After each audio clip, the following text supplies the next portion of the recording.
Well, thank you for joining us today. The chair is out at another meeting, so please join me in the Pledge of Allegiance. Pledge allegiance to the flag of the United States of America and to the republic for which it stands, one nation, under God, indivisible, with liberty and justice for all. Thank you for coming today. We're going to start out with a presentation, a proclamation, and Ellen Crawford, Lauren McNeil, and Amy Cleary are going to join us, tell us what we're considering today.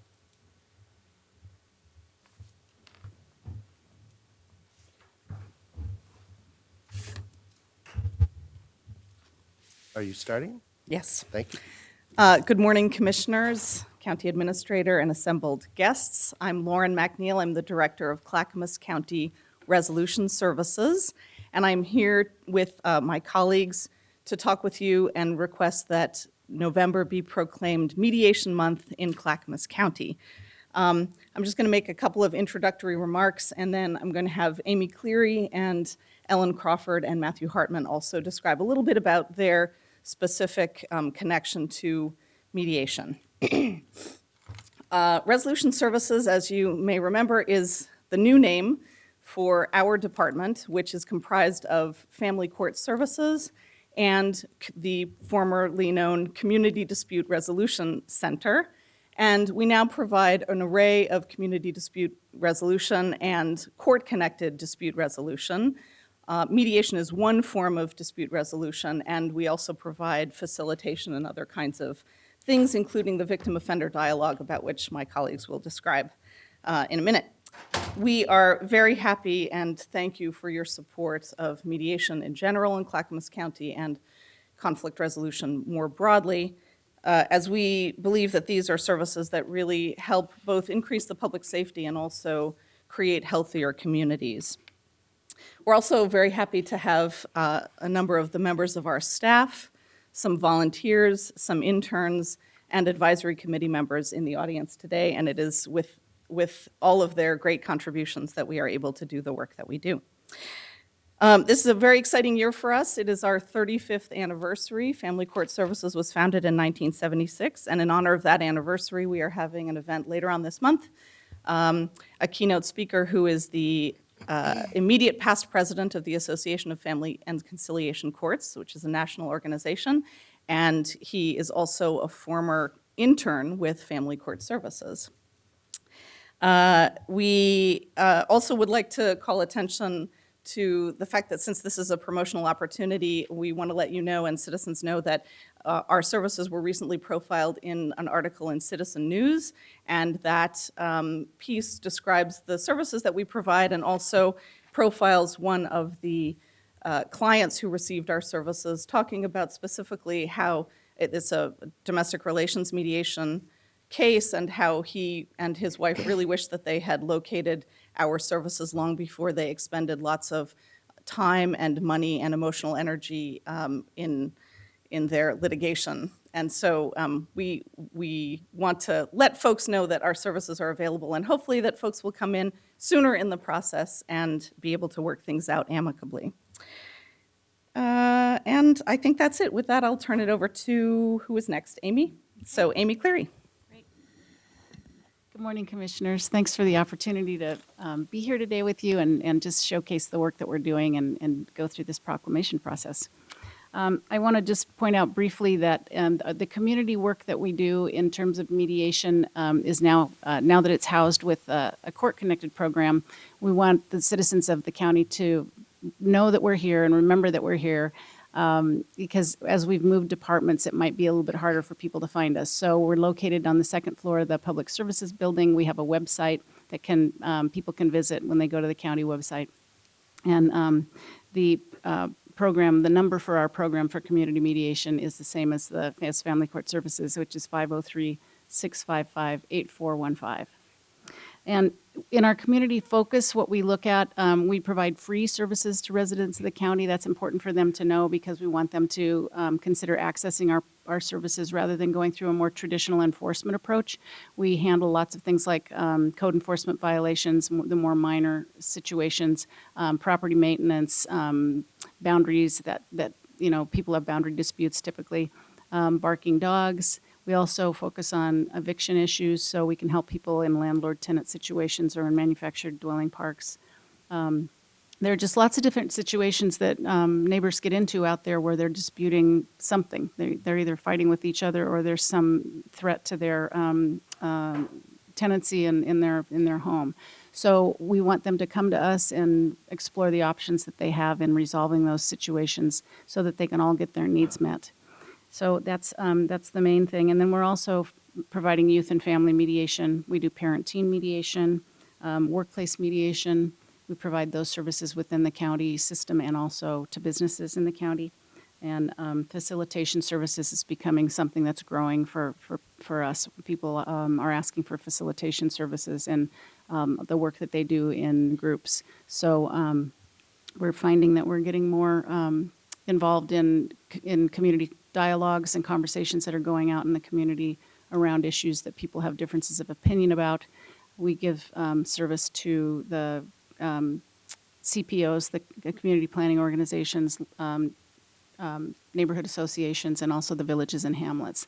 So that's kind of a variety of things. We also have a training that we put on once a year in April. So people can come to our basic training, learn how to do mediation, and involve that kind of skill in their lives, in whether it's a professional practice that they want to work on or just using it within their own area of influence. So those are some things that you might be interested in about the community program, and now I'm going to ask Ellen to talk a little bit about the juvenile department. Thank you. Good morning, Commissioners. Thank you for this opportunity to talk about the Juvenile Department and how we provide services to the victims of crimes in Clackamas County. In working with the juvenile justice population, the Juvenile Department does focus on a balanced approach in holding youth offenders accountable by facilitating victim and community restoration. This last year, the Juvenile Department served over 1,900 youth. And it is a priority for us to acknowledge the impacts that crime has had on our community and on our victims. One of the performance measures of our juvenile department is to attend to our victims' needs, and we do so in a variety of ways. I'll point out a couple of those services that are currently being offered. This last year, we implemented a victim impact program, and this program is one in which every victim of a crime through our juvenile justice system is contacted. That enables us to look at and respond to individual needs as well as specific interests that victims may have. We also offer service learning programs that allow youth to earn stipends to repay their victims, and it also allows youth to earn vocational skills as well as educational credits. In 2010, the department collected 93% of the court-ordered restitution, and we were able to do so through these types of programs. The program that we are also talking about today is our Victim Offender Dialogue. And this is a partnership we have with the Resolution Services, and it was developed after a successful pilot project that we had last year. And with me today is Matthew Hartman. He's a restorative justice coordinator who works for the Juvenile Department, is our primary partner with Resolution Services in implementing this program and helping to coordinate it. And I'd like Matthew to speak specifically about that program. Thank you, Ellen. Good morning. So just to start with a few of the benefits of the partnership between Resolution Services and the Juvenile Department. Through this partnership, we've been able to expand our volunteer pool. We've been able to share resources and expenses to train those volunteers and staff. We share responsibilities for service delivery and follow-up. And through a carefully planned system of service delivery, we've really been able to provide these services in a very efficient and effective manner, to the point where one case we had was able to come to completion within 2 weeks of the referral. And in terms of victim offender dialogue programs, that's fairly unique. So I'm very excited about the partnership and how that's been going. And to wrap up, I thought it might be most useful to hear about a story, an outcome, in terms of what these cases often can look like. So we had one youth who we'll call Tommy, And Tommy was in a classroom, and he's in a special needs school because he has some mental health issues and needs. And he one day had a little bit of a breakdown in the classroom and did a lot of damage in that classroom. And one of the pieces of that damage, because this is important later in the story, was he broke a fish tank that the classroom had purchased together.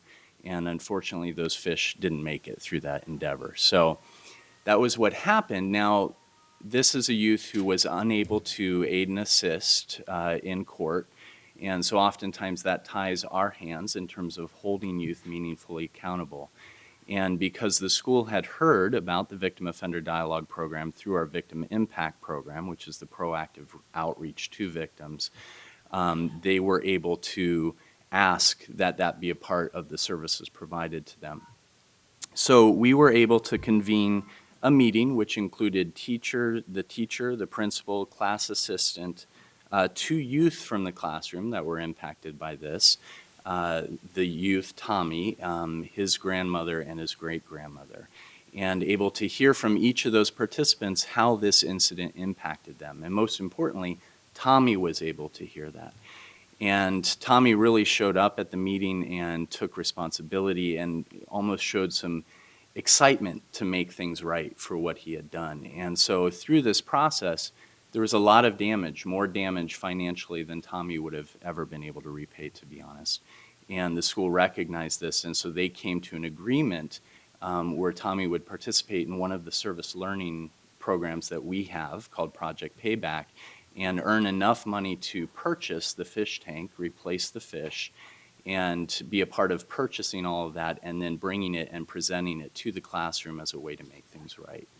And everyone walked away from that meeting with a very creative solution that they felt that their needs, the victims for, being acknowledged that something had been done wrong and some action being taken to be responsible for that happening. And Tommy being able to do something to make that right and feeling like he can put it then behind him. And just to finish that up, one quote from one of the evaluations from the great-grandmother. "As you can tell, all went very well. I was impressed with all who participated, especially the 2 boys who were victims in the classroom. My daughter, who is his grandmother, and I both agree we have the utmost respect for the teacher, principal, and after today, the county programs which made this all possible." So I think this is a good example of the kind of services that we're striving to provide through this partnership. Well, thank you very much for coming today. I noticed one thing you mentioned was dog barking. As we look at our codes, we have to eliminate some of those, what some of us consider minor codes, for example, dog barking. And, I appreciate that your department offers those opportunities to try and work out those issues with the neighbors. So I'm sure you'll get a few more now that we're really. Well, we hope so, because we were getting more of those calls before the ordinance was repealed, because people were tracking through the dog services to get to us. And after that, I think the connection wasn't as clear, but we had very, very good success with those cases. So everything that came to us, we had very high resolution rates for those. So we're encouraging people to come to us if they have a barking dog problem. Great, thank you. Thanks. Any comments or questions? I'd just like to just build on that. Noise and quality of life issues really upset people, especially in more dense areas. We get in the urban environment versus a rural, but even in the rural environment where people expect peace and quiet, sometimes they can irritate people if there's, some kind of a outdoor event that's very noisy. Can just kind of interfere, and I know, especially in an urban environment, it affects far more people because there's just more people in a dense area. So dog barking is one of those where we hear a lot of that. Yeah. So we'll be pointing people your way. Yes, please do.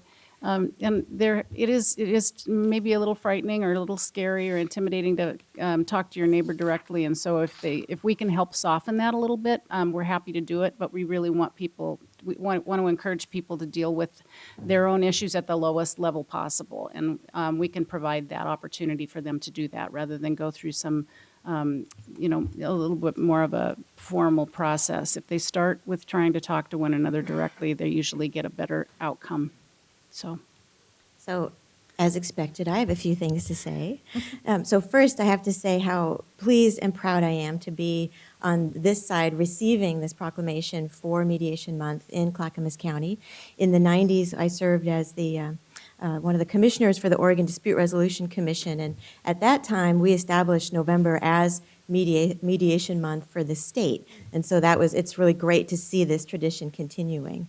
A couple other things. I'm just curious how many folks in the audience are volunteers with your program. If they could stand up or raise their hands so we could recognize them, I would really appreciate that. You said there were some folks. Can Do you you want stand staff if and you- volunteers? Yep, staff and volunteers associated with the program. Yeah, There we- you go. Come on up. All right. These folks have served hundreds of hours. Thank you. Having worked as a neighborhood mediator and a community mediator for over 25 years, I know how much time it takes to run these kinds of programs, so we really appreciate all your service to our county. The other thing I wanted to add is, people might not realize this, but our own Amy Cleary is president of the Oregon Mediation Association, which is a statewide organization of mediators that is celebrating its 25th anniversary this weekend. And so I just continue to be so proud of our own county staff who have stepped up into these leadership positions statewide and nationally within their disciplines, and Amy is one of those people. So thank you, Amy, for doing that. Thank you, Jamie. Thank you. I would entertain a motion. They need to read the proclamation. I was going to first vote, make sure everyone's okay with it, and then we'll read the proclamation. Okay. Motion? First, I But want a you really did motion. want the motion, Yeah. okay. I move we proclaim November 2011 as Mediation Month in Clackamas County. Is there a second? I second that. It's been moved and seconded. All those in favor say aye. Aye. Motion carries unanimously. Please read the proclamation in the record. Thank you, and that's to Amy also. Great, okay. So the proclamation for Mediation Month in Clackamas County. Whereas residents of Clackamas County can choose mediation with assistance from volunteer, court-affiliated, and private mediators as a first resort to peacefully resolve their own conflicts, which promotes safer communities, schools, and families, saves time and money, and creates better outcomes for everyone. And whereas the Clackamas County Commissioners join Oregon's Governor, Attorney General, and Chief Justice in their commitment to the use of mediation for problem-solving and dispute resolution, making Oregon a leader in providing statewide integrated approaches to the effective resolution of community, court, and public policy disputes.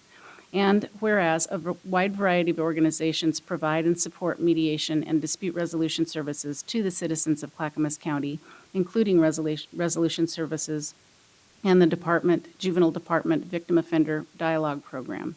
And whereas the 25th Annual Conference of the Oregon Mediation Association will be held on November 4th and 5th in Portland, the Oregon Peacemakers Conference for middle and high school students was held October 20th, which was also National Conflict Resolution Day, and the Restorative Justice Forum was held on September 7th, 8th, and 9th in Clackamas County, of which Clackamas County was a sponsor. Now, therefore, the Clackamas County Board of Commissioners do hereby proclaim November 2011 as Mediation Month in Clackamas County. We encourage all citizens to join us in this observance, dated this third day of November 2011, Clackamas County Board of Commissioners. Well, thank you very much for coming today and participating in your hard work. Thank you very much. Thank you very much for your Thank support. you. Next item on the agenda is a discussion item, which is a resolution to establish a sister city relationship between Clackamas County and Harney County. And Commissioner Jamie Damon, you're speaking, by the way. Jamie Damon is in town to speak in Portland, too. What? The former banker from, That's not Damon. oh, that's how they pronounce it. That it's not. It's Diamond. like Diamond, D-I-M-O-N. I have no connection. Good. So,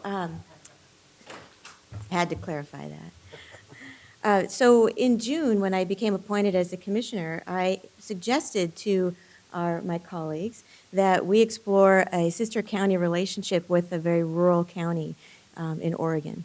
And one of the reasons why I suggested that is because coming from the rural part of Clackamas County, out in Eagle Creek, And one of the reasons why I applied to become a commissioner is I was really concerned about the rural voices being part of the policy dialogue in Clackamas County, and also concerned about the growing divide, the urban-rural divide in our own county and in our state.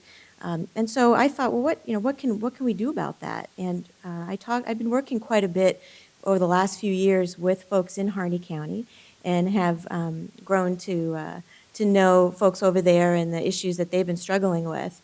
And as I talked with the county court there, I realized that, we really could benefit in Clackamas County of having a relationship with a more rural county, so that we can learn about what they're doing to overcome some of the issues that they have. And we could be a supporter of them on the west side for issues in the urban areas where the west side of the state might not understand what's happening on the east side. And so we've been talking about it as a commission, and I met with folks over in Harney County and talked with the folks at the Association of Oregon Counties about it, and people got pretty excited about this idea. And so what's happened is, yesterday, the Harney County Court adopted a resolution to enter into a sister county relationship with Clackamas County, and I have before the board today a draft resolution for us to enter into a relationship as a sister county with Harney County.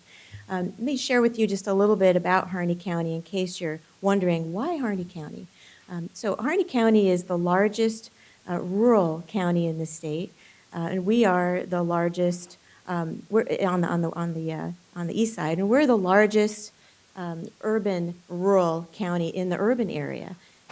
In Harney County, they have 3/4 of their county is owned by the federal government. In Clackamas County, 1/3 of ours is owned by the federal government. So we have some issues there that we can talk about in terms of advocacy at a national level about how we're working with our national partners. So should we read the resolution, or what, you guys want to talk about it? What should we do? What do you guys want to do? I'm You have good some with discussion? motion.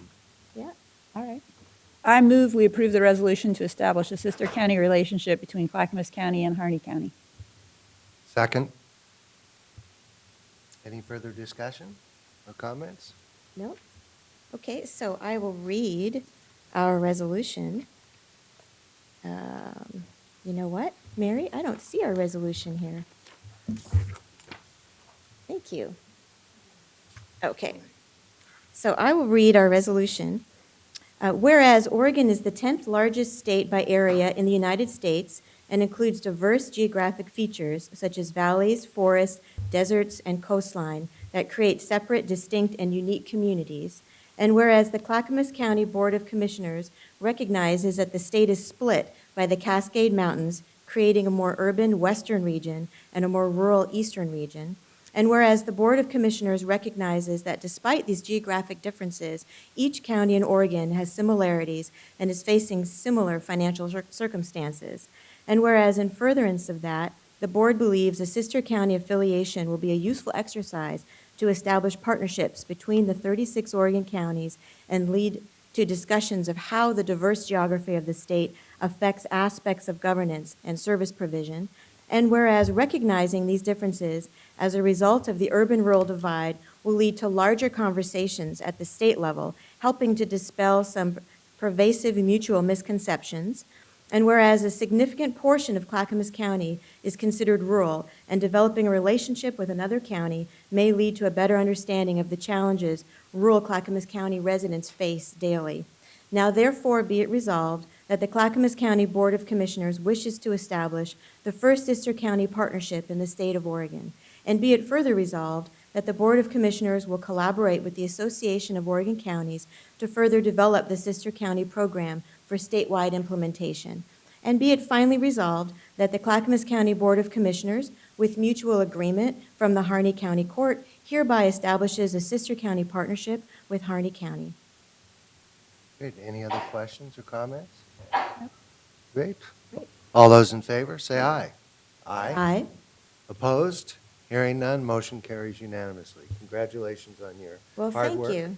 We look forward to working with Harney County. Thank you. And it's Harney County Court versus Commission. Exactly. Right. Great, thank you. Thank you. The next item on the agenda is citizen communication, and you may note that the chair has an opportunity to run a meeting, however one chair feels they'd like to run it. So we're going to start out with some comments from Ann and some clarification. So, Commissioner? Thank you. Well, I believe that there's an issue that we need to talk about before we get started today, because perhaps some of you have come to comment on a recent story in the Oregonian in which one reporter there, Janie Har, indicates that she does not think the Measure 386 would cost more than Measure 388. She's entitled to that opinion, but that does not mean that she's right. And to be clear, I'd like to go through several reasons why Measure 386 would cost more taxpayer dollars than Measure 388, and here they are. The county would need to mail direct notice under Measure 386 to all of the registered voters, 200,009 registered voters by my count, under a requirement that the 386 imposes. The alternative of including direct mail notice to all of those people is some mandatory negative language in the county's voters pamphlet advocacy statement. Using the voters pamphlet advocacy statement to display that negative language is not actually a practicable alternative, because you only have 500 words in the voters pamphlet advocacy statement, and as many of us have recognized, urban renewal is a complicated subject. And Clackamas County is a big county. And if Clackamas County is going to be describing a proposed urban renewal area to people in the whole county, many of whom maybe have never been to the area at issue, it would be important for us to use all of our space to describe the project at issue. So voters pamphlet advocacy statement notice is not practicable. You'd have to do direct mail notice, and according to a mail house, that would cost between $45,000 and around $70,000 to accomplish. The second reason why Measure 386 would cost more is that the county would need to conduct educational outreach meetings to the whole county to educate people about what the issue was. It is very typical for governments, including Clackamas County, to do meetings with a community about an urban renewal area on which there's going to be a decision. Now, typically, we do that in the local area that will be most directly affected. However, if there becomes a countywide vote, then instead of doing local meetings, for example, the MAP committee in the McLaughlin area has been meeting for about 2 years or more with many, many meetings, you'd have to expand the number of educational outreach meetings to the whole county, and that would cost a lot more too. 3, because Measure 386 defines substantial change really, really broadly, a very large number of things under that measure would trigger a countywide vote. For example, the language indicates that an engineering change in a current plan would trigger a countywide vote. And you know, if you're doing a road system to be funded by urban renewal, surely there's going to be an engineering change in there. And so, gosh, there would potentially be a countywide vote on that. So not only would you have to stop the project, but you'd have to go through those first 2 things I identified, the directly mailed notice and the countywide outreach meetings, which would cost a lot more than 388. The last thing is, if urban renewal is functionally eliminated as a tool to support the building of roads and overpasses and intersections and sidewalks and sewers in Clackamas County, we're going to have to come up with a different source of funds. I know that some people have talked about perhaps a new tax like a street utility fee or vehicle registration fee statewide, or maybe systems development charges, or some other mechanism that raises taxes. Raising taxes costs more. However, urban renewal, which prioritizes where you spend existing tax dollars, uses the amount of money that would already be collected. So for all those reasons, though Janie Har of the Oregonian may not agree, Measure 386 would cost more than Measure 388. So you're welcome to come and express your opinions on that, but I just want to be clear about that information. There's another point about which I think we need some clarification, and that has to do with what urban renewal does, what kind of obligation it creates. I've read a lot of things that suggest that urban renewal creates a county-wide debt. I think perhaps a number of people in this room have spoken on that issue. However, I don't think that that is accurate. And so we've asked today our county council to come and provide some educational clarification to help people understand the actual way in which urban renewal functions. And so, Chair, with your permission, I'd like to turn to our our counsel Scott Sedaris to address that issue. Mr. Sedaris? Thank you, Commissioner. Again, I'm Scott Sedaris, one of the county's attorneys. With me is the county counsel, Mr. Madcore. And with your indulgence, there are two kinds of urban renewal debt. You will see the phrase debt used in the context, an urban renewal agency with a maximum indebtedness of $100 million. This is not a debt that is owed to anyone. It's not a debt at all. It is a limitation on the amount of money that that urban renewal district may receive over time. You will see the phrase debt used in reference to urban renewal in another context, and that is the project was financed with debt taken out through urban renewal bonds. This type of debt is also not a type of debt that the county is liable on. If you'll indulge me, I can give you an example. Let's imagine a new county commissioner. The new county commissioner raises their right hand, takes the oath, swears to uphold the Constitution and laws of the state of Oregon. That new county commissioner comes to me and says, Scott, I see that we've got an urban renewal district with a maximum indebtedness of $100 million. Show me the loan documents. My response is, Commissioner, I can't. There aren't any. The commissioner says, how can that be? How can you have a $100 million debt without any loan documents? And my answer is, Commissioner, we don't owe anyone any money. The new commissioner shakes their head, says, we don't owe the money to anyone. Where does the money come from? The answer is it comes from the assessor in a process that's called divide the taxes. The assessor takes property tax payments as they are made, divides them, and sends a portion to the Urban Renewal Agency. The new commissioner is getting more and more bewildered, asks, what's the interest rate on these payments? The answer is there isn't any. So the new commissioner says, so you're telling me that there's a kind of debt where there's no loan agreement, no interest, and we don't owe any money to anyone. Why is that a debt? I've got a direct answer for that. It's like a debt because we receive payments from something else over time. And there's a limit on the total amount of money that we can collect. And maybe the best reason I've got for why it's called a debt is that's this term that the Oregon legislature used when they described the process. So there we go. The commissioner leaves my office shaking their head. Sooner or later, maybe that commissioner comes back and says, Scott, I've got some projects in mind. I remember that last discussion about $100 million. Let's go do $100 million in projects. The answer is going to be, Commissioner, we can't. We don't have $100 million. We'll be collecting as much as $100 million over time, but how fast that money comes in is dependent on substantial factors beyond our control. It could take as much as 25 years. The commissioner says, well, that's too long to wait. What can we do to get some money now? And the answer is we can do what we've done in the past, which is sell bonds. When we sell bonds, we pledge our income stream in exchange for a lump sum of money now. And yes, there's a loan agreement there, an interest rate. We receive loan proceeds. And in the past, we've done it for as much as $50 million. That's what I explained to the new commissioner. The new commissioner might shake their head and say $50 million is a lot of money, and the answer is easy to that. It takes a lot of money to build a road, and we have built a lot of roads with our bonds.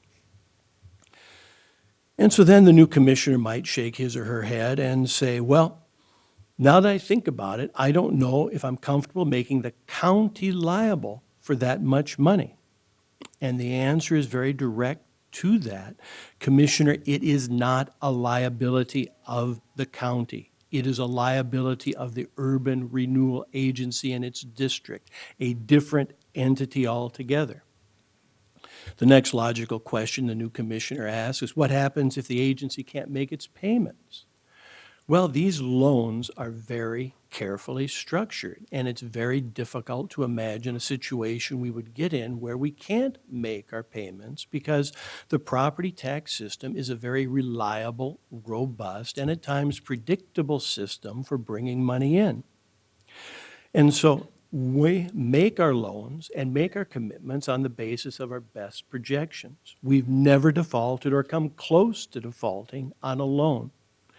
If, however, the unimaginable were to occur and the development agency, the urban renewal agency, were not able to make its payments, what happens is the loan just carries forward. We are not in default.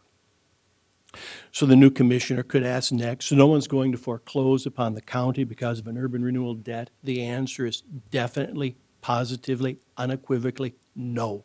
The county is a standalone entity. So in summary, urban renewal debt in terms of maximum indebtedness is not a debt that involves a fixed term, interest rate, loan agreement, loan proceeds, or an obligation to repay. It is not a liability. It is a limit on the amount of money that the urban renewal agency can receive from the assessor and tax collector. There are urban renewal debts involving terms, interest rates, loan agreements, loan proceeds, obligation to repay. These are the bonds that your bond counsel and staff very carefully negotiate. These are liabilities of the urban renewal agency. They are not a county liability. The county has absolutely no obligation to repay. That is my opinion of counsel that I am presenting to you this morning. Thank you very much. That was great. Mr. Chair, Mr. Sedaris, just for the record, this commissioner you referenced is a fictitious commissioner, I gather? Absolutely, Okay. positively. All of you are much more astute than this individual ever would be. And Mr. Sedaris, can you basically give me a little bit understanding of how, under those scenarios, that's collateralized? Sure. The only debt that is collateralized is the bond debt, the bonded indebtedness, and it is in effect collateralized by a lockbox arrangement. What happens is we pledge the money that comes from the assessor to the urban renewal agency for the urban renewal district.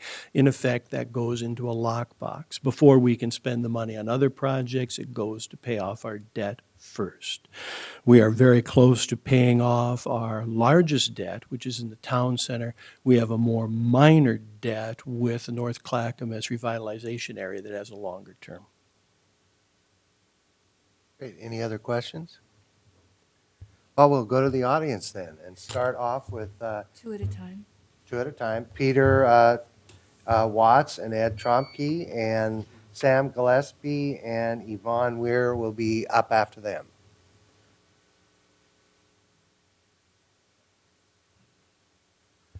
Thank you for coming. You've each got 3 minutes.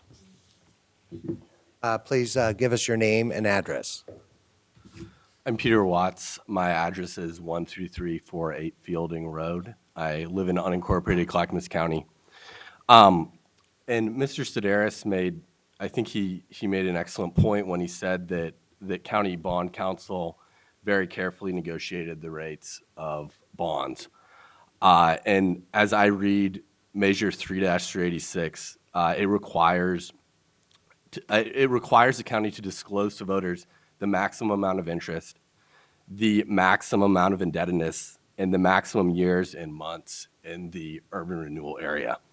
And if you are going into a very carefully negotiated bond negotiation with all of your cards on the table saying, we're willing to pay this interest rate, this is the amount of the indebtedness, and this is the amount of years, then I would say you don't have to be a lawyer or involved with the Clackamas County Business Alliance to know that you've basically lost all negotiating leverage at that point. And you're simply not going to get as good of a deal on your bonds as you would if you had not described the maximum that you're willing to pay. It's hard to say that a rate is not fair when you've said that you'll pay, I don't know, 700 points higher or something like that as you're doing the negotiation. Though the main reason I I came here today was just to thank the commissioners who put on 3-388 for being willing to do it. And I know that wasn't an easy decision, and I know you've had a lot of meetings like this where you've been called a lot of names. And I just want to say on behalf of myself and as president of the Business Alliance, one of the organizations that urged you to put it on the ballot measure, thank you. And I know that it's not easy, but sometimes the right thing isn't always easy. And I really appreciate the leadership. I appreciate the commitment to our county's future economic prosperity. Commissioner Leininger, your leadership on this issue has shown me so much about you as an elected and as a person. And I just want to say I have tremendous respect for what you've done and your willingness to devote so much of your time outside of being a commissioner to this issue. And we're almost to Tuesday, and I know a lot of people have returned their ballots, and hopefully a lot more people will, and they'll be checking the yes on 3-388 and no on the 3-386. But regardless of the outcome of this election, I know that our commission's committed to helping make Clackamas County a better place, helping make it a prosperous place where businesses can grow. So thank you. Great, thank you. Ed? My name is Ed Tromke. I live and work in Clackamas County. My office is on Center Point Drive in Lake Oswego.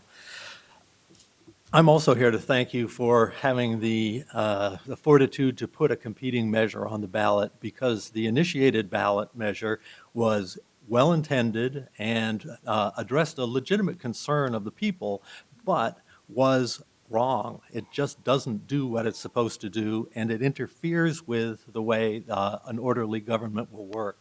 We need to support Measure 388. Mr. Sedaris said much more eloquently the reasons that the 386 won't work than any of us could. We talked about that before when the county was considering how to draft 388.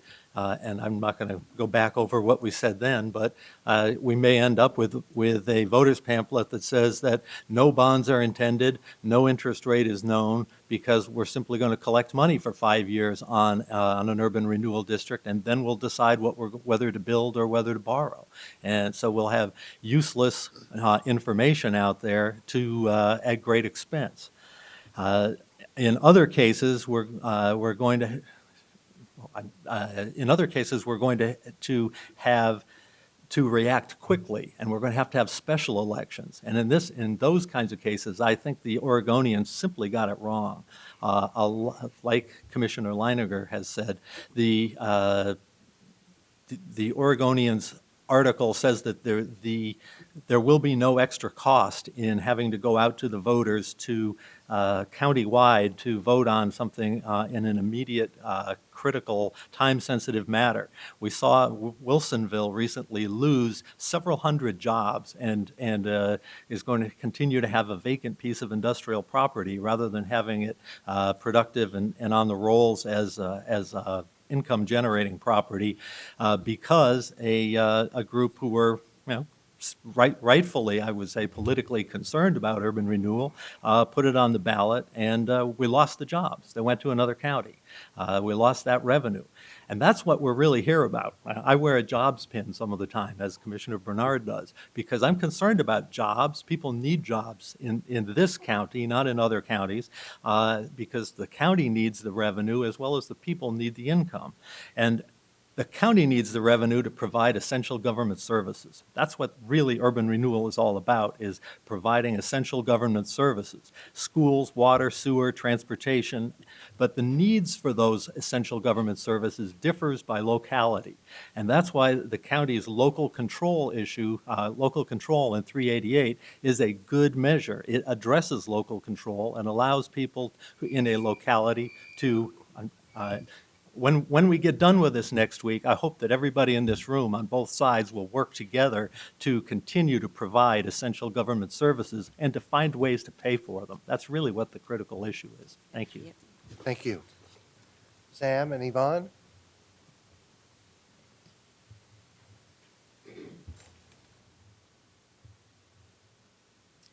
please give us your name and address and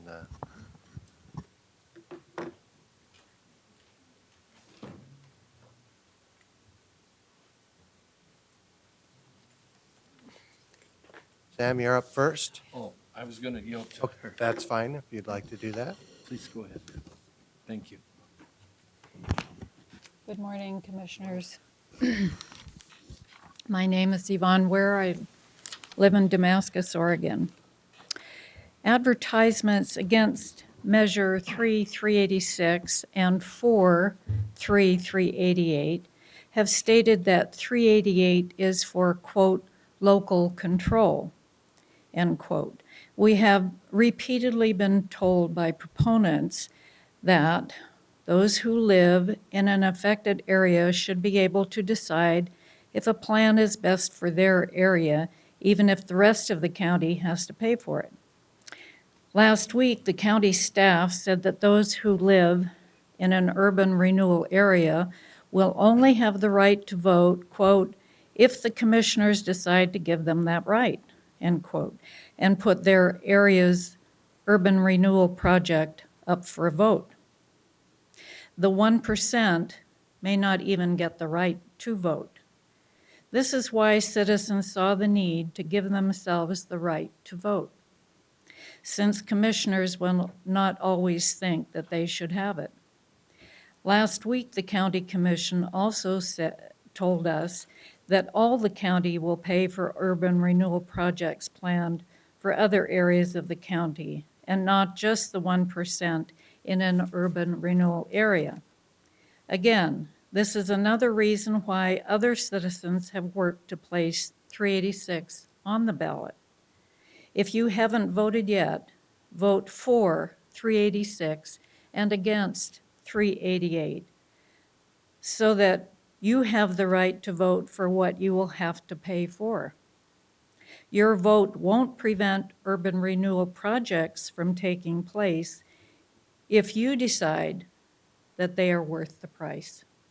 Thank you. Yvonne, Commissioner Langer has some clarification questions. Yes, I'd like to ask actually our counsel a couple of clarifying questions based on some assertions that you've just made. Mr. Sedaris? Mr. Sedaris, I have a question about the idea of whether, Excuse me, I am chairing the meeting today, and this is how I run the meeting. so, Mr. Sedaris, I am here. thank you. Just want to clarify. One question, under Measure 388, is it the case that voting by people within the boundaries of a proposed urban renewal area would be optional? With respect, Commissioner, I have to be very careful here because I am a county employee who cannot express an opinion as to the pros and cons of a particular measure in this particular forum. I can approach the matter this way. As counsel, I am bounded on the one hand by the decisions of Oregon courts. On the other hand, I am bound by the acts of the Oregon legislature. Within those two confines, I can tell you this, that an urban renewal district is a unit of general government, just like the county, like the library district, like 4-H. It is empowered to receive property tax revenue. It is limited in its expenditure of that property tax revenue. It may only spend that property tax revenue within the boundaries of that property tax district. As to whether or not it is a good idea, a better idea for the voters within the area that the money is spent, where the property taxes are raised, to have a vote versus the county having a vote as to how property tax revenues raised within that district are spent, is not a matter on which I'm qualified in this forum to give an opinion. But he did.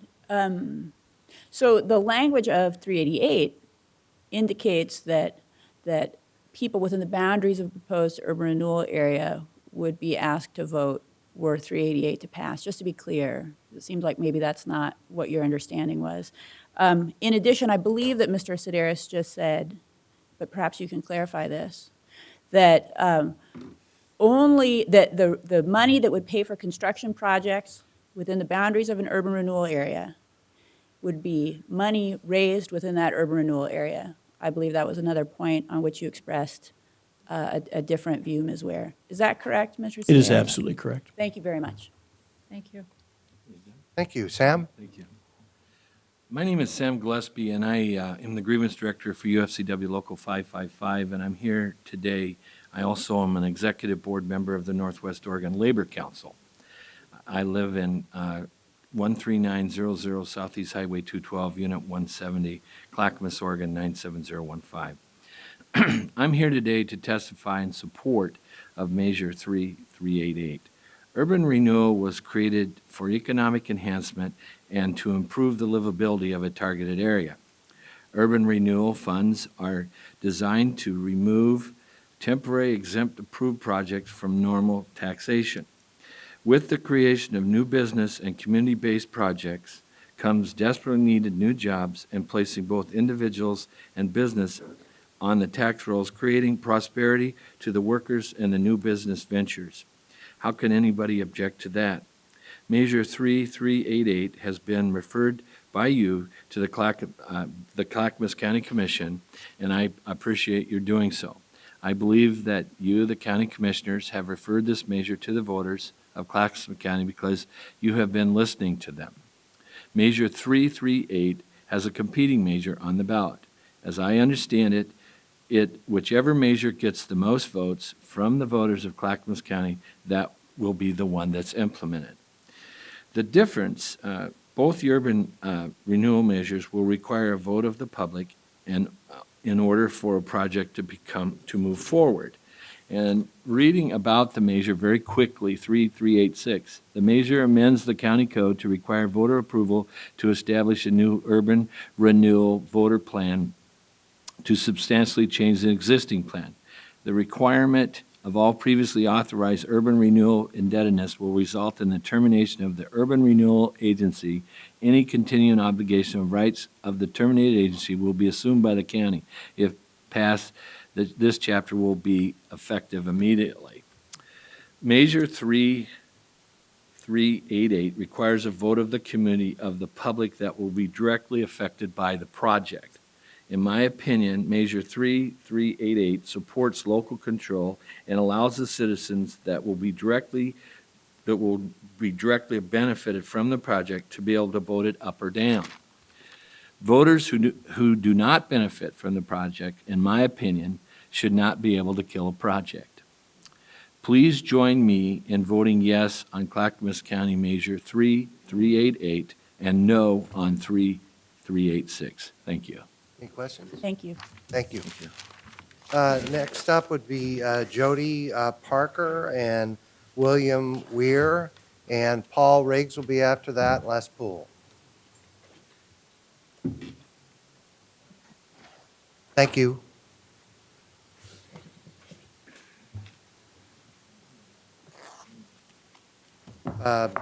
William? He's taking Yvonne back. Okay, thank you. So. Maybe. You have to respect that.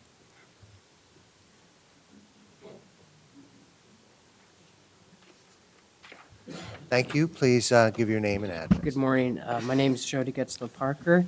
I am here, well, first of all, thank you for taking the time to listen to us. And I'll go off my little cheat sheet here and thank you for the Pledge of Allegiance.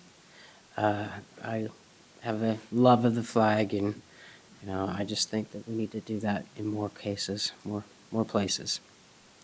So again, my name is Jody Getzler Parker. I work with Laborers Local 320 in Portland, Oregon. We represent hundreds of construction workers here in the Clackamas County area. Control locally for urban renewal is critical growth in how we choose to design for the future. We have an opportunity here to impact future generations with these decisions that you're making this Tuesday. So my question is, do we leave this do we leave our children and grandchildren burdened with poor infrastructure, or do we continue to grow the area responsibly? Our members, we choose responsible growth management with our own local voices, with a shown yes vote on Measure 338. 3338. Apologize there for the rough voice and my stumbling here and there. Thanks for your time. Thank you. Good morning, Commissioners. Morning. My name is William Ware, Damascus, Oregon. Last week when I was here, I made reference to Oregon public employees receiving a 9% pay increase that was later rescinded by the governor pending review. Whether the settled amount, whatever the settled amount, it will be out of the taxpayers' depleted pockets. Just the other day, there was a story about Oregon forwarding $392 million in overpayments to the unemployed.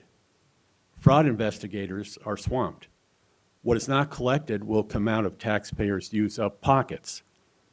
In Portland, there's a newly formed Department of Equity where the head of an 8 to 12 person staff may be getting $130,000 plus salary. Aside from the view whether there is a need for the Department of Equity with a fuzzy mission, it will have a $1.1 million budget out of guess where? The taxpayers' worn-out pockets. Come to think of it, wasn't this the same Portland crowd that wanted Clackamas County taxpayers to chip in for a new bridge a while back? Now, there's a connection to all this. We, the taxpayers, are stuck with how you spend our money. You, and I'm saying this corporately, can make poor decisions and decisions that proceed with feel-good things. You can do it because you come up with creative ways to get money out of taxpayers' bleeding pockets. But we're broke. We're tapped out.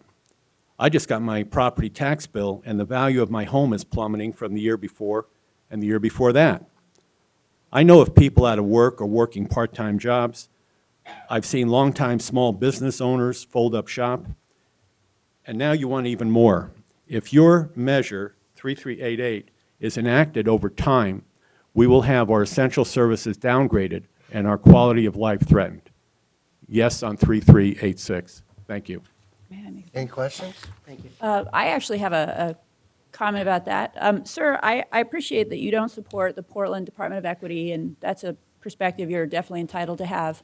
I want to be clear that the thing about urban renewal is that it prioritizes the use of tax money that would be collected under any event. So some of the alternatives to using urban renewal dollars to fund the roads, intersections, overpasses, and sidewalks that we need to attract and retain businesses are raising taxes. So the 388 alternative of prioritizing use of existing taxes is a no additional taxes approach. However, if we don't have that, some of the alternatives that a few people have identified to pay for those things do increase taxes. Those are things like street utility fee, vehicle registration fee, other things. So would you prefer that we increase taxes to pay for those things, I'll make a sir? comment on that, is that the point of what I'm saying is we're looking at more and more control of the taxpayers' money. We're continually having increase, like on our property taxes. We have that every year, and we don't have that control. I'm not saying that what is used, that's not my decision, whether a Department of Equity or whatever the money is used for, that's within in the government itself. But what we're talking about is your ability, when you pass this, if 88 passes, that you're going to be taxing all of us in the county. And so what I'm talking about is there'll be less and less services over a period of time because they're going to need money for these essential services. That's why we have these different measures on the ballot, the different levies. Okay? Thank you. Sure. So I just be clear as he's taking Yeah, I his didn't, you know, seat that, yeah, that and I urban said- renewal does not increase taxes. It prioritizes the use of existing tax dollars. And it sounds like you agree that we should prioritize the use of existing tax dollars rather than increase taxes. No, and I did say in my statement, too, that I was saying corporately. rather than a particular department or person, that type of thing. I was just trying to bring across a point. Thank you. Okay, thank you. Thank you. Paul and Les, thank you, and give your name and address. Thank you for coming today. Paul Riggs, address 7026 North Concord, Portland, Oregon, 97217. I'm here representing Columbia Pacific Building Construction Trades Council. We represent 12 to 15,000 construction workers in the area, many of them in Clackamas County, and of course, many of them unemployed. The economy is in terrible shape nationwide, not just Clackamas County. What's going to determine who comes out of this, county by county, state by state in this nation, and who has the forethought to get ahead of the curve, build the necessary infrastructure to bring the industries back to life.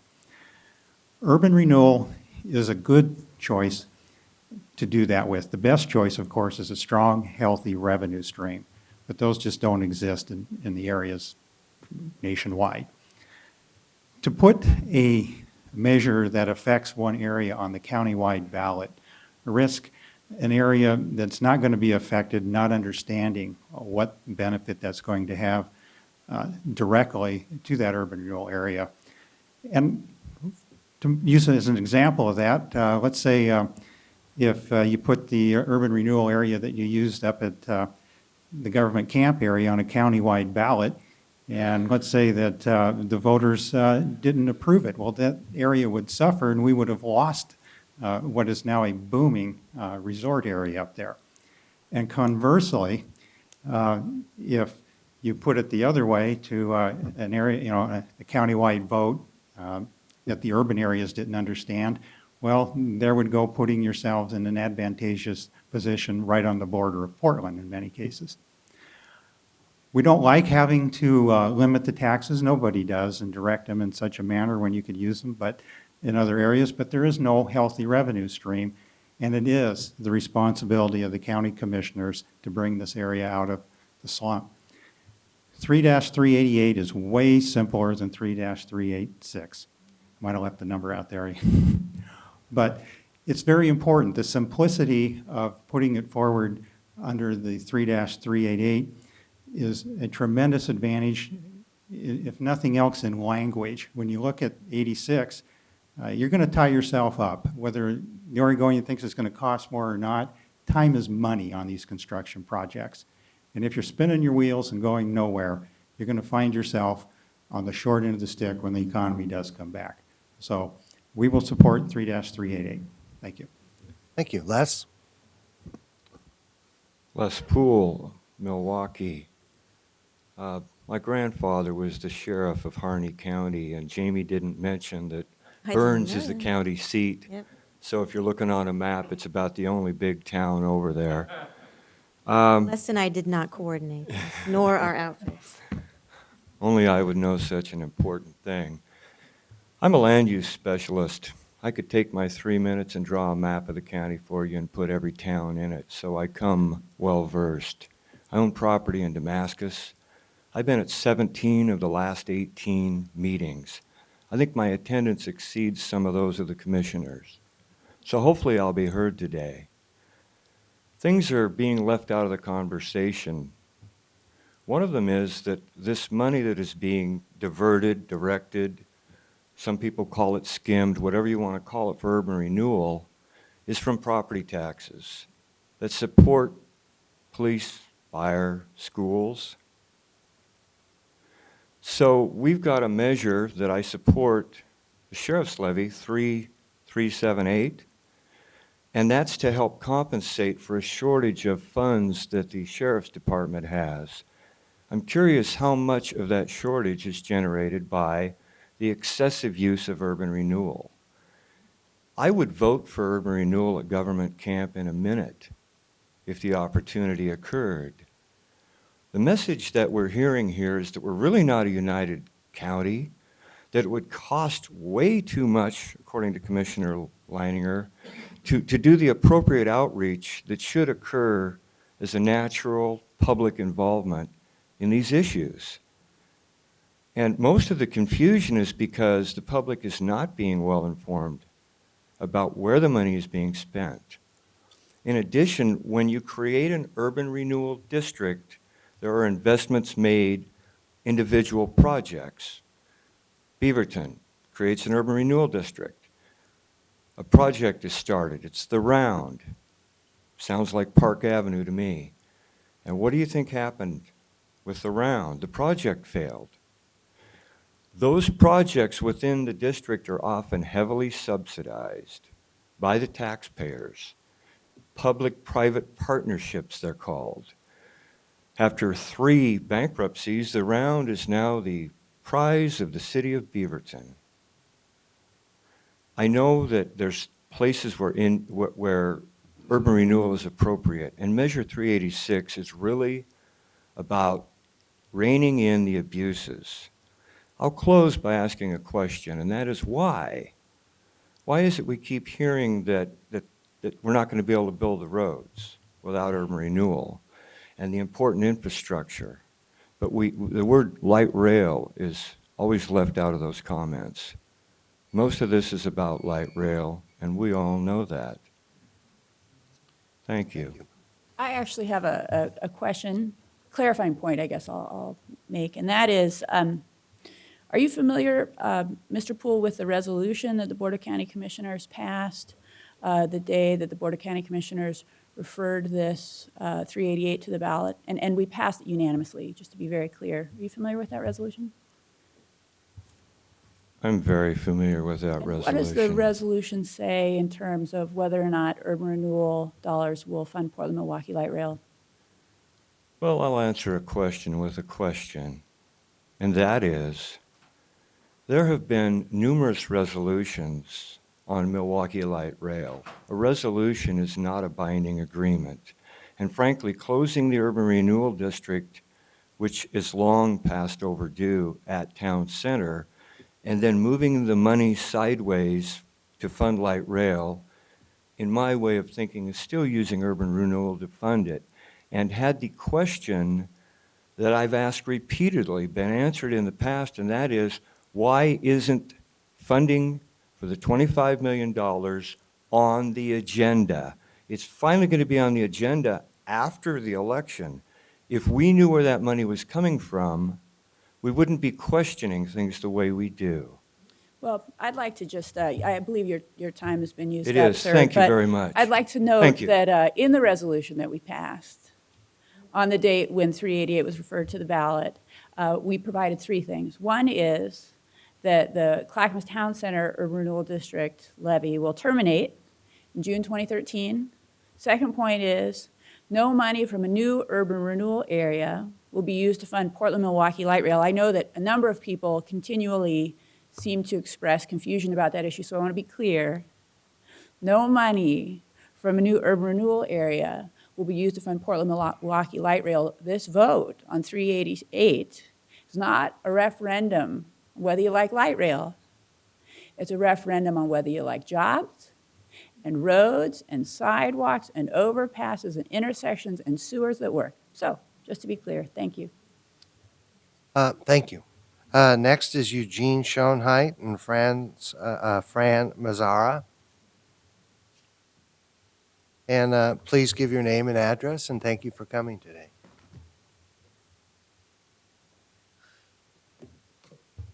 Eugene, I believe you were up first. And Yes. Hello. I'm Eugene Schoenheit, 13780 Southeast Fern Ridge, officially Oakville Ridge area. Last week, our county administrator here basically said that different people within the urban renewal and within Clackamas County will be paying different rates. We tried to pin him down, but he didn't really have a direct answer. And I started to look into it, and what we found was that unincorporated Clackamas County on an urban renewal district would end up would be paying the most, while cities would be paying a little less. And the reason cities would be paying a little less on urban renewal is because they contract, they don't provide some of their own services.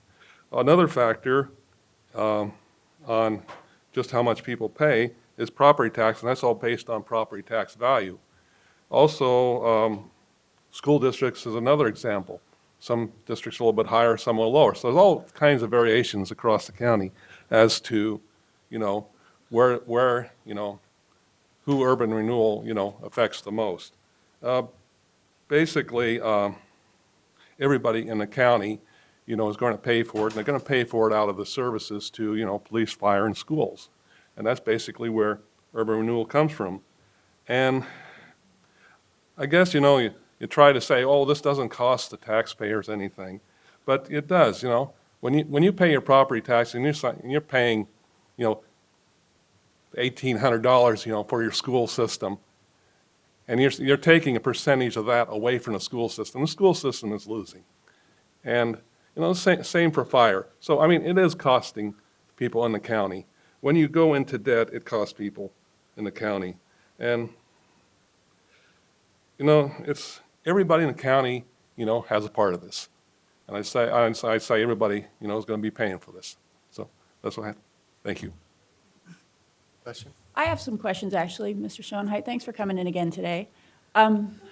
You made some comments that made me think that you think perhaps urban renewal treats that measure 388, or how this comes out, would treat people in unincorporated Clackamas County less favorably than people in incorporated. And so I have a couple clarifying questions for you.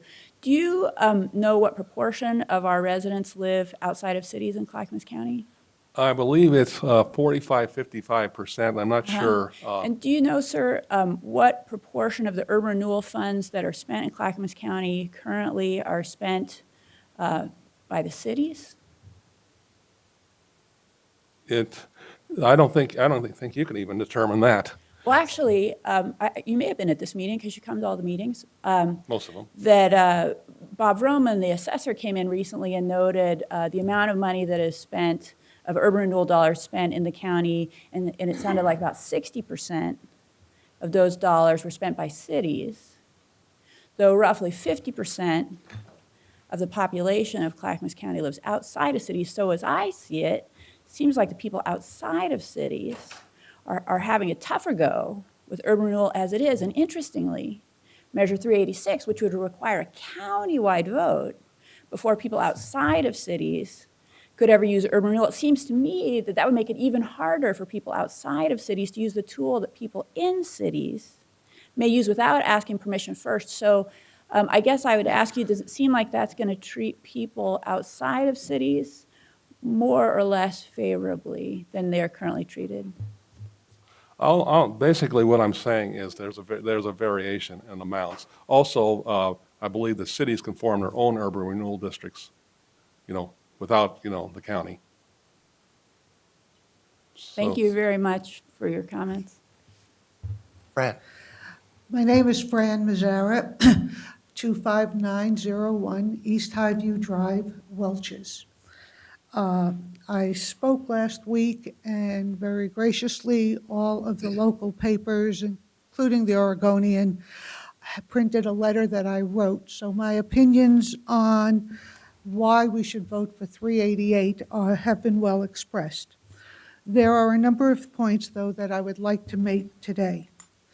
A gentleman came up and said, we have no input on large urban renewal projects.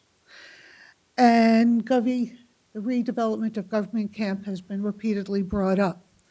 Government Camp, we had meetings every other week for a year and a half. We had a long weekend where we decided on design. We had a design competition, and everybody that was participating in the meetings could review the designs recommended by builders, planners, et cetera, and voted.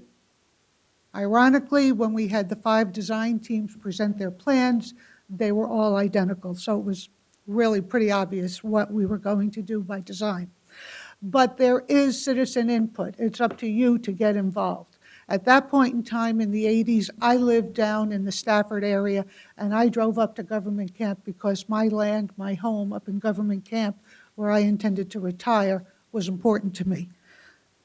So just coming out of the woodwork now does not mean that they tried to keep it from you. they've said very emphatically that the taxes collected from within the urban renewal district will be the funds used to pay for the urban renewal. So therefore, if I'm willing to tax myself up in government camp to improve government camp, we used a TIF plan up there,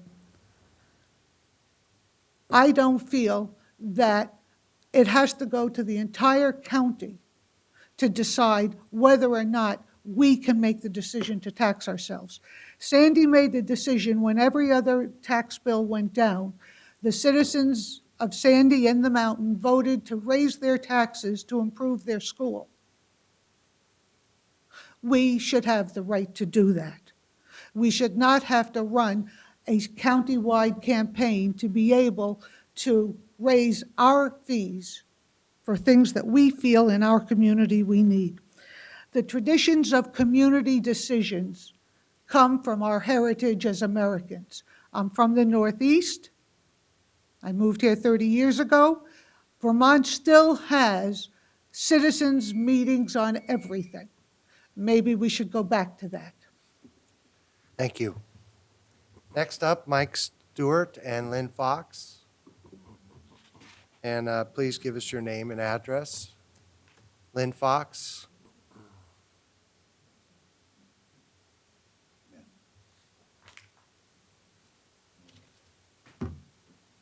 Thank you for attending.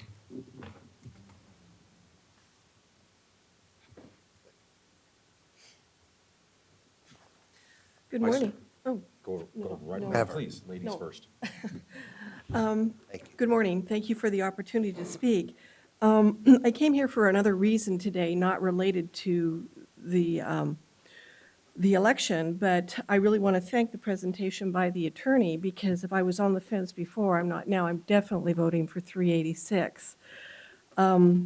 Actually, I have reservations about voting for the police levy, the safety levy, because I knew that some of that money would be used basically to compensate for what was taken away from their budgets because of urban renewal. And now I feel more comfortable being able to vote for that too.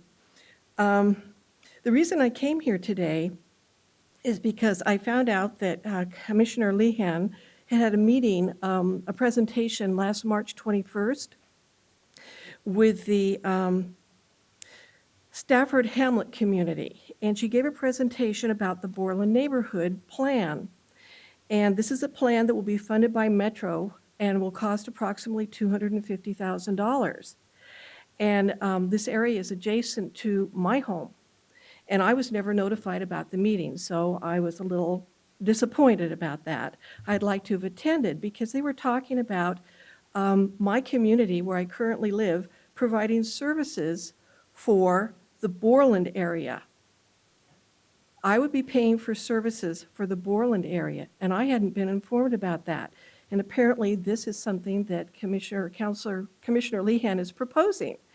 And I'm a little curious as to how this process works. So I contacted county staff and asked for a copy of the Borland Neighborhood Resolution that she referred to in her presentation that precipitated all of this. And apparently, it doesn't exist.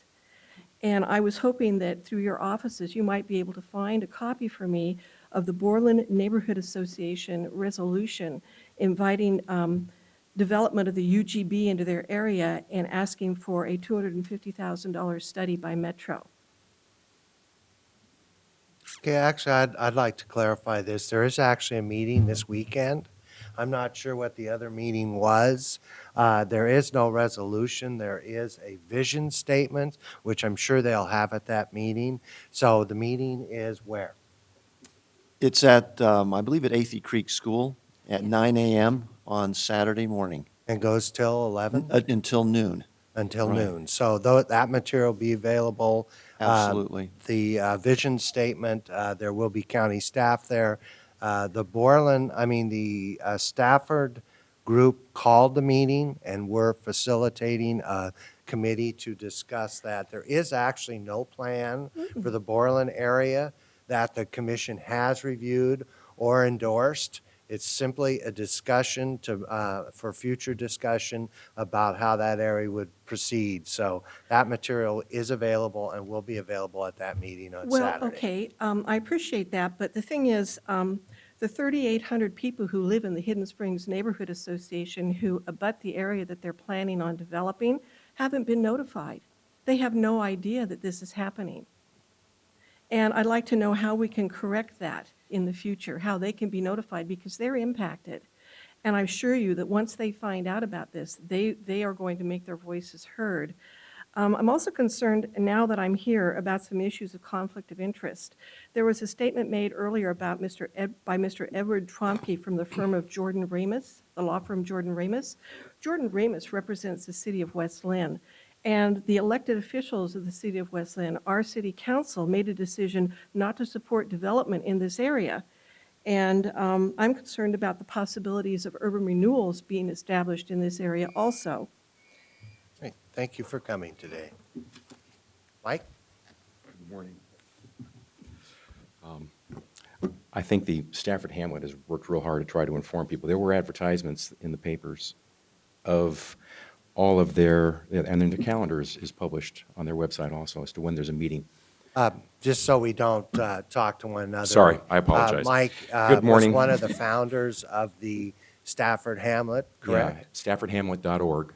.org. That's And available on the web. Online, on the web, and their and, calendar of all their meetings is listed there. Okay, thank you. Commissioners, thank you. I appreciate the time to speak this morning. I'm Mike Stewart. I live on 20577 Southwest Johnson Road in Stafford. I am a proponent of jobs, of creating, sustaining, and making Clackamas County attractive, and I'm a proponent of individual land rights. My second great grandfather came here in 1893. They came here to the Willamette Valley after his daughter and his daughter's teacher froze to death on a walk home from school during a blizzard. And he referred to us as the Garden of Eden. And I'd like to see us continue to grow like that. We have the opportunity in Clackamas County to be a vital economic engine. And I believe that Measure 3-388 allows us to do that. I believe that 386 actually restricts an individual's property rights by taking what would be a local issue and spreading it out across the county and allowing those who have, I'm challenged to believe that the folks in Colton will understand the needs of Zigzag, or the folks in Milwaukee will understand the needs of the residents of Colton. And to have that be a countywide vote, I think, is very disconcerting and restrictive. In my volunteer work, as I said earlier, I'm a proponent for creating jobs and individual land rights. I think that overregulation has been a problem for job creation in this country, and 386 adds one more layer of regulation on top of what would be conditions for prospective employers. And we lose jobs in this state because of regulation, because of delays. I think 386 takes us down a slippery slope with that additional regulation of moving down. You know, we worry about people taking control of our lives, and it allows more control over an individual's life if we pass 386. So I thank you for putting 388 on the ballot. 386 had good intentions. I think it is the law of unintended consequences that things will occur from 386 that were not anticipated, and 388 is a good resolution. I appreciate your time. Any questions? No, thank you. Thank you. Appreciate it. Dale Seal and Libby Wentz.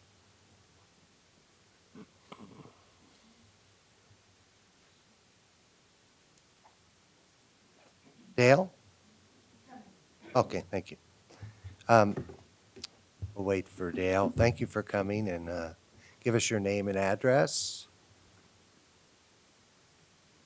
I'm conflicted. You said we'll wait for sale, and then you Well, said give me let's your go name ahead and get address? started. We Okay. can let Dale. Okay, get no. up here later. My name's Libby Wentz. I'm from Gladstone, and my address is on record. I want to start off by saying, Commissioner Liniger, you're a piece of work, kind of like that yellow piece of artwork down at Portland, or at the end of the Portland-Milwaukee light rail, How in the world can you change the whole way that the meetings go? For all the meetings I've come to, we do not discuss anything with people when they're speaking. It's for communication from us. Until today, when you had a pithy response for everyone who was against Please do your not measure. attack the No, I'm commissioners not up here. Please make attacking. them a I am comment. observing and communicating. This is hardly an attack. I'm sorry you're so sensitive. I wouldn't have guessed that. Thank you. Then I'll I am change very my sensitive. attention to our illustrious council, Sedaris. Thank you for your beautiful obfuscation of urban renewal. To actually hear you say with complete belief that by diverting the money, by dividing it, not diverting, I guess is what the proper term is now, that's why we have the levies for the sheriff on the measure, is because this money's been diverted. And the elephant in the living room is we, the people of Clackamas County, would be thrilled to help Welch's or Zigzag or Government Camp or getting the bathroom going again up at Government Camp. The elephant in the living room is we do not like the light rail. And I think, Mr. Bernard, you're quite aware that the people have said a few times they're not very sympathetic with the light rail.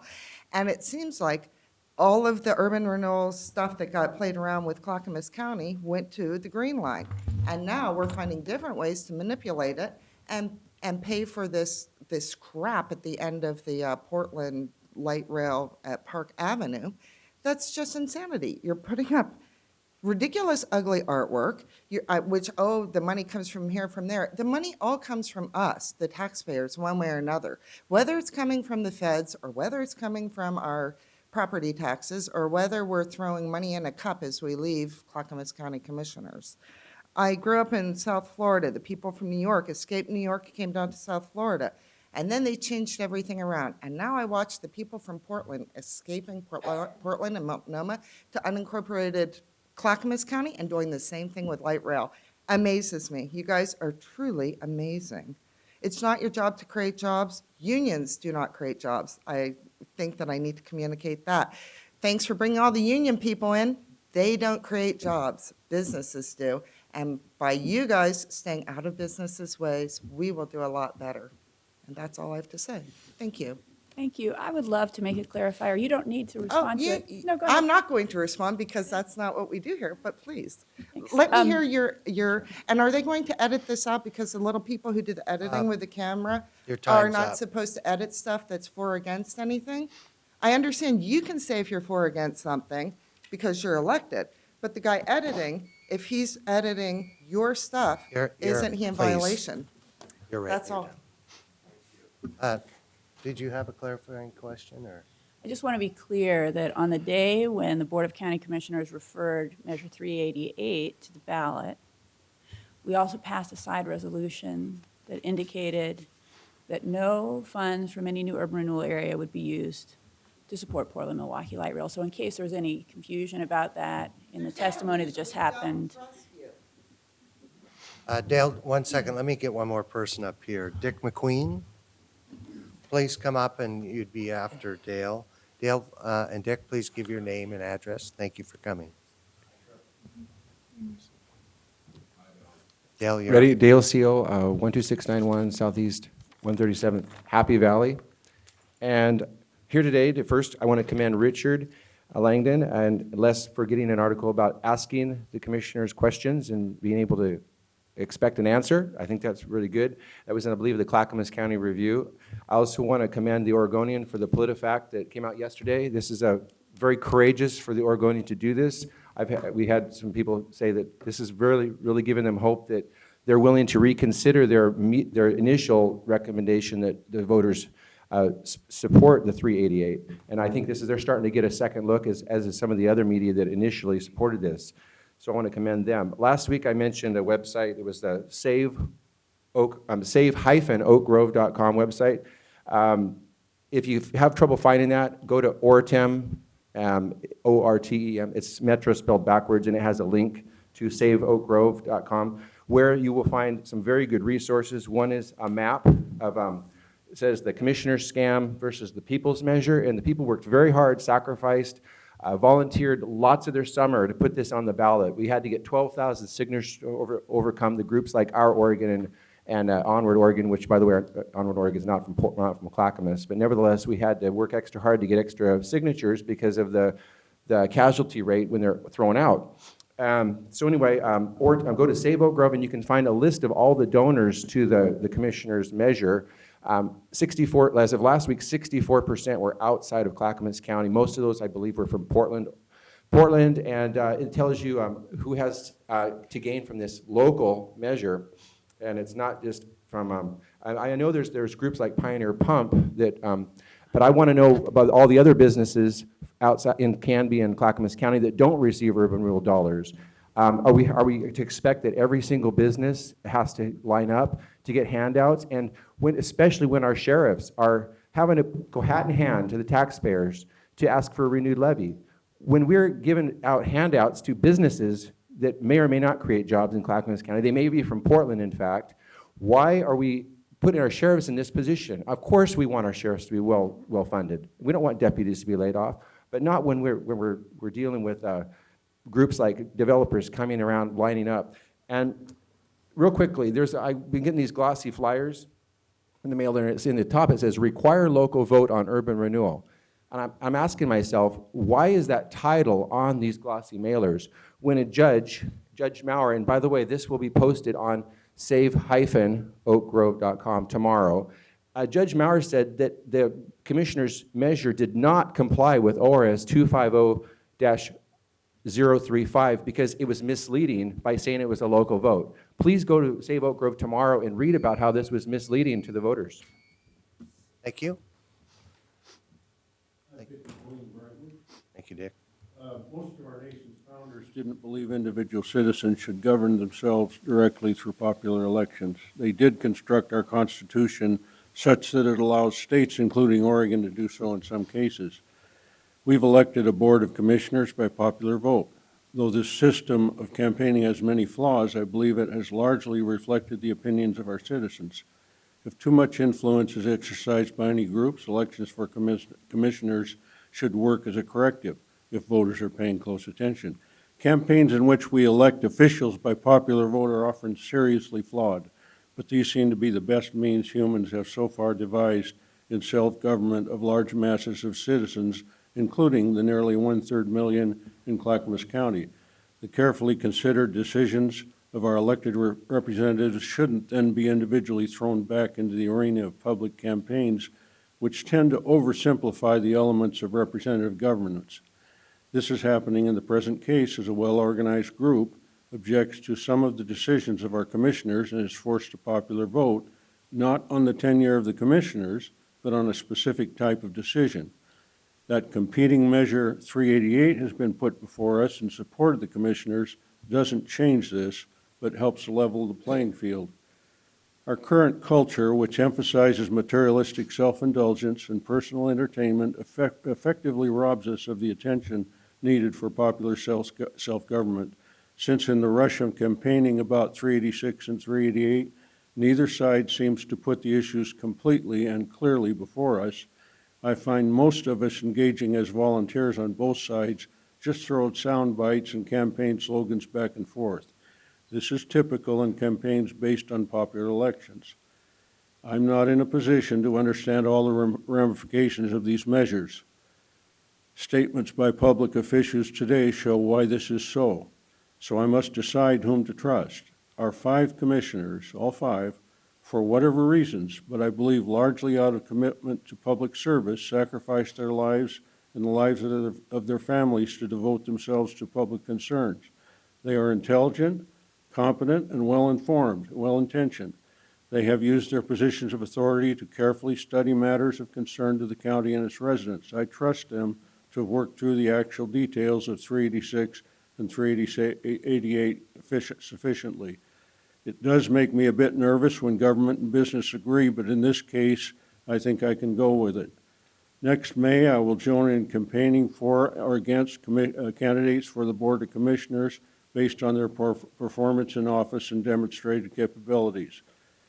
But on November 8th, I will support their judgments in voting for Measure 388 and against 386 and urge others to do so also. Thank you. Any questions? Thank you. Jim Sanders and Mac Woods. Jim, you're up first, and please give your name and address. Thank you both for coming.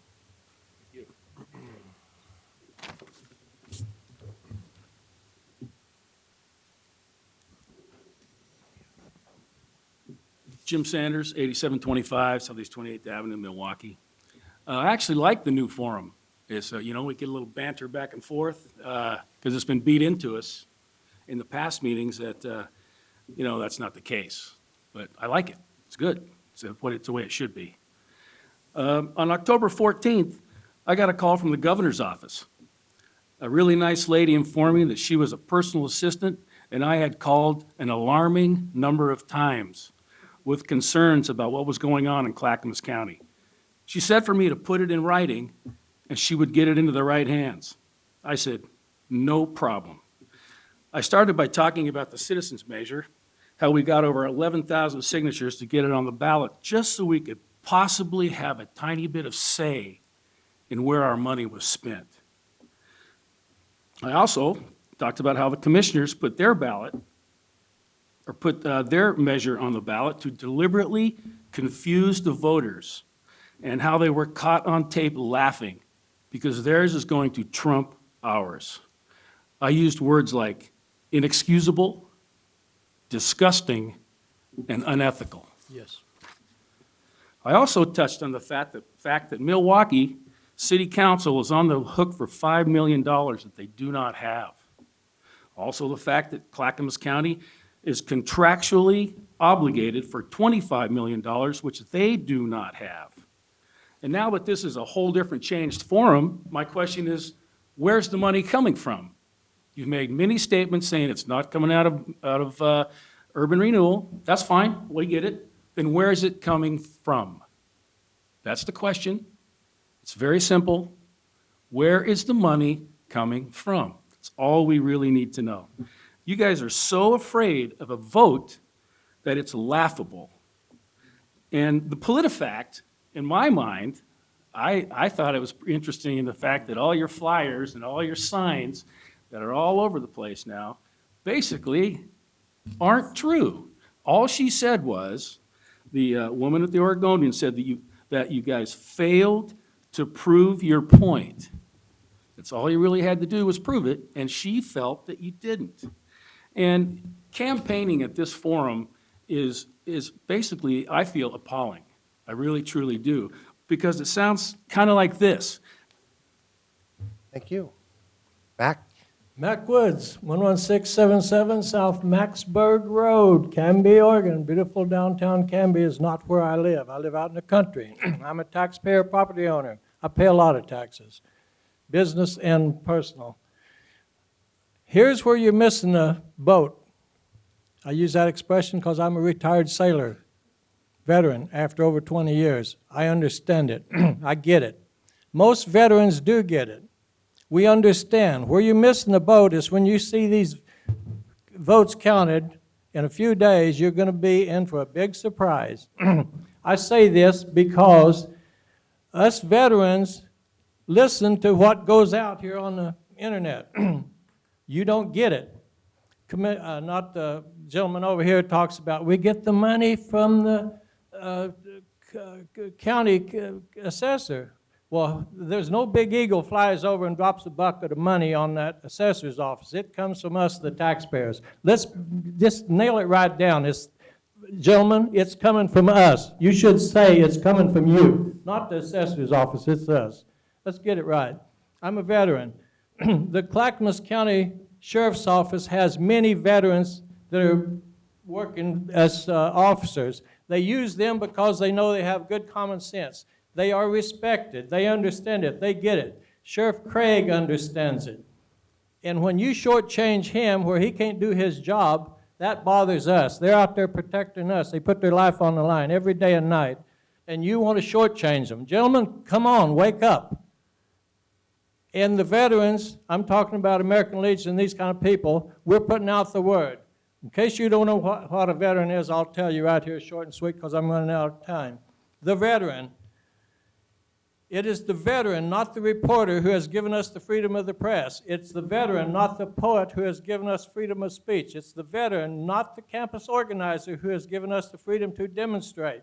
It's the veteran who salutes the flag, serves beneath the flag, and whose coffin is draped by the flag, who has given the protester the freedom to burn the flag. And look what's going on right now downtown Portland. Gentlemen, it's unsat. Open your eyes. Respect. Let's talk about respect. And I'm not going to, out of respect, I'm not going to name any one of you individually. But you watch these videos, and let me tell you something. The people, the public, sees you. They know who you are. They know how you feel. If it looks like a duck, walks like a dog, and quacks, let me tell you something. It's a duck. They see you. They hear you. They see you over the video, and they hear your speech, and they see your vote. You quack. Thank you. Thank you, Mac, for your service. Thank you for the compliment. That's the best I've heard out of you in a long time. Thanks. Thank you. Mary Ann Moore and Tom Fuller.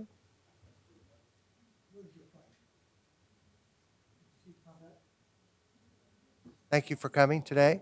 Appreciate you being here. I'm Mary Ann Moore, and I live in Gladstone, Oregon. I've been in Clackamas County resident for a very long time. I was here last week, and I'm surprised. I don't know whether it's a good surprise or not, but that you're actually responding back when you refused to last week to answer any questions. One of the questions last week was about where the $25 million was coming from. And Councilor Bernard gave a very vague answer and got on to the town center urban development was going to close.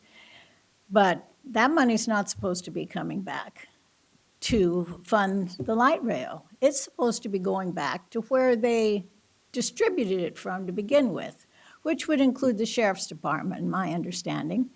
And instead of them getting the money back, we have to vote on it. Well, of course we want the sheriffs, but it's because you circumvent where things were supposed to have gone from our taxes to begin with that we have to pay extra. And a lot of these projects don't need to be urban development. Like the lady said from Welch's, they would pay for things. People can pay for things in their own neighborhood. You seem to have forgotten that. You think urban development's going to come in and people won't know it's coming from their money because you can put it in that way. I noticed on my taxes, my Gladstone taxes, I have $370 for Gladstone urban renewal. I don't even know what that is. I don't see any urban renewal projects going on in Gladstone. Maybe they're 20, 30 years old. I'm just getting more aware of what's on there now, I guess. But one of the things that was also asked was about this plan to develop around the Park Avenue. And again, Bernard said he didn't know anything about this. So here comes your county paper this week.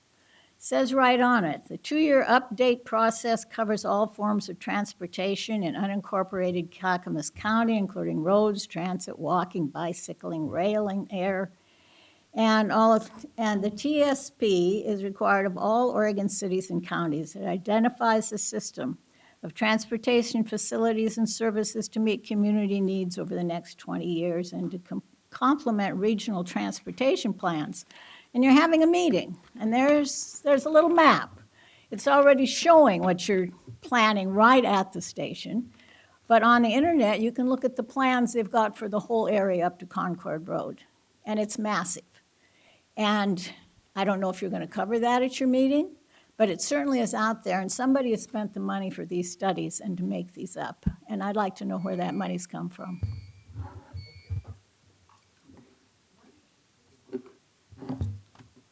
Any answers? Tom?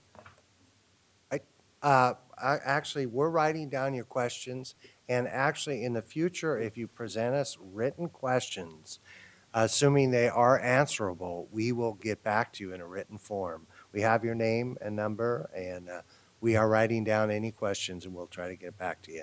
And actually, a little later, I can have some comments on some of your statements. So, thank you. Hello, I'm Tom Fuller from Oak Grove, Oregon. I'm also a volunteer director with the Oak Lodge Sanitary District and the Oak Grove Community Council, but I'm not speaking for them, but I'm speaking as a 40-year resident of North Clackamas County and an ex-small-scale business owner, a developer, appraiser, and realtor who's owned property on McLaughlin, but whose property and businesses failed during the last great major recession. Now I'm a volunteer. I want to revitalize McLaughlin. It desperately needs it. It's gone downhill. And we may need urban renewal financing to do that. We'll certainly look at other options. Right now you see a lot of controversy. Certainly the controversy over the saving money claim. And thanks, Commissioner Liniger, for expanding and explaining that a little bit today. But you also see a lot of other negative signs from the supporters of 386.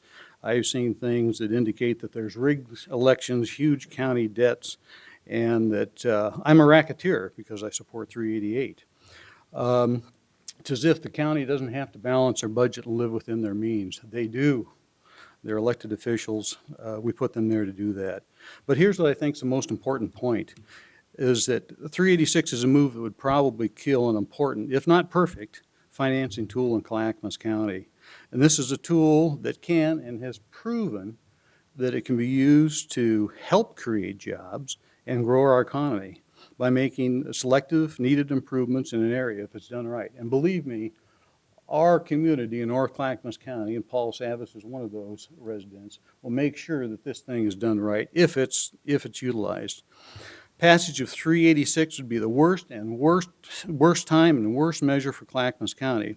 It's the most business-unfriendly action we can take at a time when we desperately need jobs and to stimulate our economy. We don't need that kind of publicity.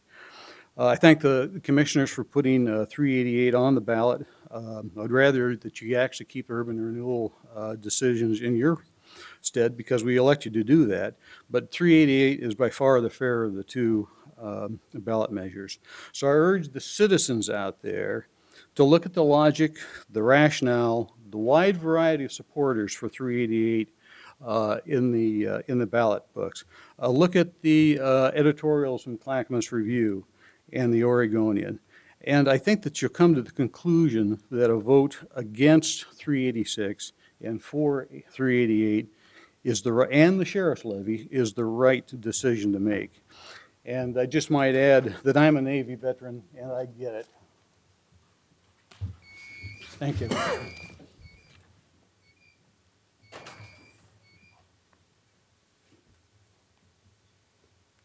Okay, thanks. Do we have another card? Yes. Okay. Just got it.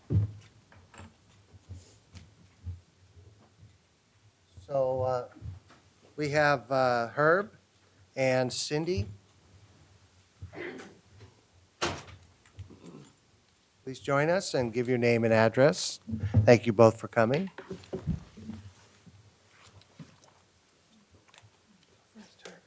So Herb, I believe you're up first. Please, go first. I'm not ready. Whomever. I'm just trying to breathe here for a second. Hi, my name is Cindy Lewis Wolfram, 6686 Southeast Montego Bay Street in Milwaukee. I spoke to you last week about the local control issue with this 3388.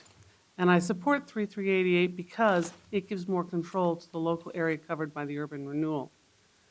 But I've been sitting here today listening to more of this discussion, and I keep hearing the "you are doing to us" question out there, and the trust issue.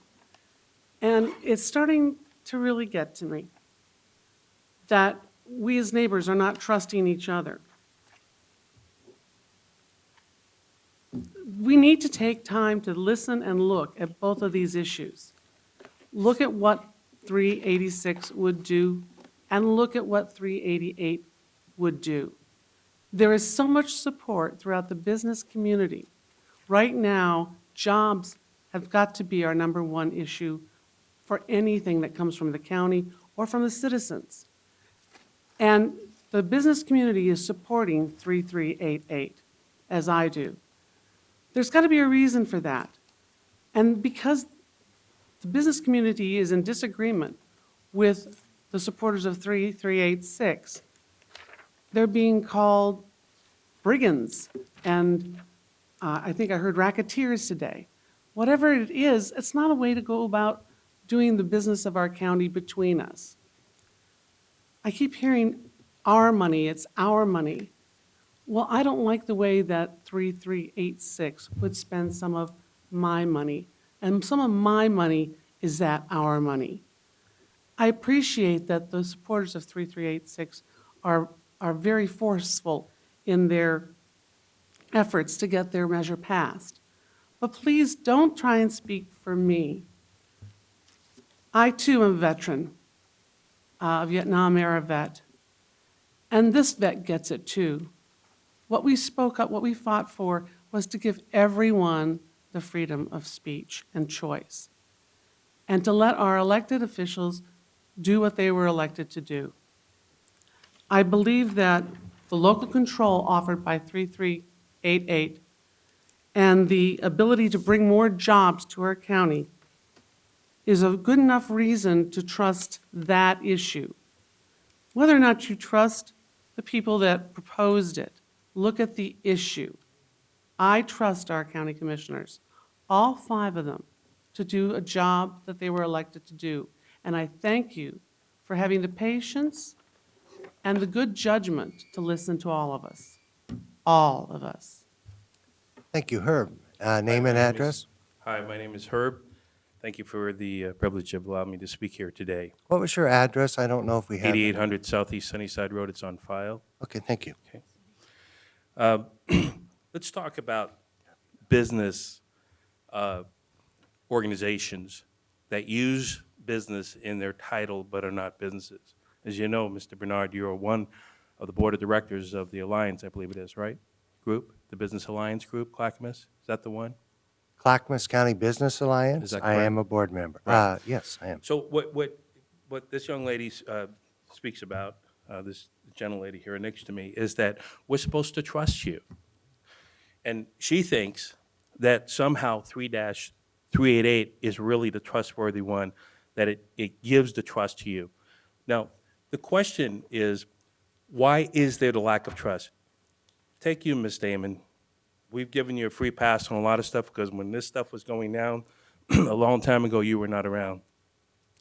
But last meeting, you said there were an even amount of people that came and testified. Not that that really matters, but actually the folks that are pro 3-386 were higher than the number of people who were on the side that Commissioner Leninger said. I just thought that that was just a little sleight of hand. And when you say stuff that's not true, that where somebody can just go through the tape and look at it, that's a trust factor. When you say that you don't know much about urban renewal, about the light rail issue, and you're too new, that's a trust factor. Now, you're going to have to own up to that. You had the opportunity to put 3-386 on the ballot. You chose not to second the motion by Mr. Savas, okay? Having said that, let me clarify something to you, and hopefully folks at home can see this as well. On 3-386, the big issue is not who votes. The big issue is who pays. And what we're saying in 3-386 is, since everybody pays, everybody should get to vote. In 3-388, if you were to take all the urban renewal landmass right now, it's approximately 1%. It's actually a little less than that. So what we're saying is that little dot you see right there on the map, that's about 1%. That represents about 1% of the total population of the state of all of Clackamas right now. That little group there will get the vote, and then we all get to pay.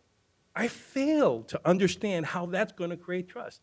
Now, why did 3-386 become an issue? Because it had been so abused. Used 8 to 1 times more than just about any other county. considering the only exception to that may be Portland. So there's a paper here called Northwest Connections. These are the only people that had enough guts to actually do it. I'd like you guys to look at this, Northwest Connections, and take a look at this. I'll leave each one of you a copy. All right? Thank you. Thank you. I actually have a copy. Thank you. I'd like to make a couple of points now about the assertion that Clackamas County uses some really disproportionately large amount of urban renewal. And I think there are a couple of really important points to keep in mind. One, in Clackamas County, half of the population lives outside of cities. So unlike Portland, where by far the lion's share of the population lives in cities, huge number of our residents do not. So a tool, urban renewal, which is typically used by city governments, therefore becomes a tool the county government needs to be thinking about for that half of our population that lives outside of cities. Second, Clackamas County is actually the third biggest county by population in Oregon. So the notion that a county where half of the people live outside of cities is the third biggest county by population in Oregon uses a relatively large share of urban renewal compared to, you know, Deschutes County, something. It just changes the way you look at the issue. It's a reasonable issue. I also would like to ask Mr. Sedaris, because Mr. Chow was not in the room at that time, and I know that your time is up, but I would like to ask Mr. Sedaris to speak to the question of whose tax dollars fund the construction projects within the boundaries of an urban renewal district. Could you please clarify that? Certainly. The taxes within an urban renewal district fund projects within the district. Taxes from without the district cannot be brought in to fund an urban renewal project, nor can they go out. Thank you. Along those lines, when I look over my notes, another point worthy of consideration is the urban renewal district, while it will be limited to spending on projects within that district, will look at benefits to other units of government. We have built fire stations because fire services are important. The sheriff has one of the best, if not the best, training center in the state because urban renewal built it. We have the opportunity to work with other jurisdictions to give the services Clackamas County citizens demand. Thank you. Thank you. Thank you May I for ask coming a today. question of Mr. Sedaris? No. So he could respond back to something that's Yeah, not he true, actually and I is a can't say staff anything. member and was asked by the So you're Leininger. saying basically that. I am if saying that understand I am him- running the meeting and I determine how that meeting is to be run, not you. So you can throw out a question, a misleading question, and answer to a misleading, we Did can't not throw out a respond. misleading question. Okay. Thank you for your comments today. We're done with citizen communication. I'd like to clarify one thing. And it was constantly suggested that the sheriff's funding has been shifted or reduced because of urban renewal. Actually, this year alone, the sheriff's budget was reduced by $800,000 due to the legislature taking away his community corrections dollars. The federal government is taking away dollars that the sheriff uses for policing services. And many of those programs that the state funds through the sheriff's department, through the county, have been cut. The sheriff's department has not been injured by urban renewal. Matter of fact, we spent how much this year on the sheriff for the last couple of years on his building renovation and the jail? Well, in total, and it covered the building renovation, jail, that amount was in the range of $30 million. That's the bonded total amount. Yeah, and that's coming directly, how is that being paid for? That is for full faith and credit obligations, not from urban renewal. That is an obligation of Clackamas So out County. of the general fund? Right. Okay. So that's a 30, 40, you said how much? A little over $30 million. That's $30 million in additional dollars invested in the sheriff's department's outstanding service. The sheriff does a fantastic job. We're honored to work with him. I look forward to working with him for many years in the future. So if that's it, we'll move on to the consent agenda. Mr. Chair? Yes. If I may. I'd just like to express my frustration that as complicated of an issue as urban renewal is, and I know that a number of people here, regardless of their opinion on urban renewal, I've been listening to comments and testimony, if you will, for 3 Thursdays in a row. And I think it is fair to say that most people don't understand urban renewal. And having that said, I really had wished we had really had an up or down choice on one measure that was brought before us. So something as complicated wouldn't be even further complicated by a competing measure. And then even further complicated by that with a lot of interpretations, which even further, though I believe inaccurate, by all parties, frankly, if you want to look at it that way. This whole thing's been very divisive, and I think that's really sad. I think that the state of our economy, the state of our public opinion of elected officials nationwide, statewide, countywide, really relies, I think, it's incumbent upon us as elected officials to do our best to put out accurate information, unbiased, in such a way that people can either comprehend what it is and not have those misunderstood. On something like this, it's near impossible. So I don't necessarily I'm not conveying that there's any deliberate attempt to mislead anyone. I just think just by the nature of trying to explain something as complicated as this, that people just we simply just haven't done a great job of explaining this. I think that we ought to try to hold ourselves to a higher standard whereby we put out accurate information as best we can, that we consistently apply policies, public involvement policies about when people come here to speak, that they're treated equally, fairly, consistently, the same way. It's unfortunate. I know that some people have stated that when they come to our meetings, they're intimidated because of the crowd and the comments. I've heard people say that when they come before the commission, that they're intimidated by some of the comments from us, the commissioners. I think that's unfortunate as well. And I applaud our veterans, especially those who spoke today on both sides of the issues, for, number one, their service in protecting our right and our country for what it is. For, number one, we have the ability to express ourselves freely. We have our First Amendment rights that guarantee that. And I applaud and grateful to all of our veterans for giving us that, securing that right to do that.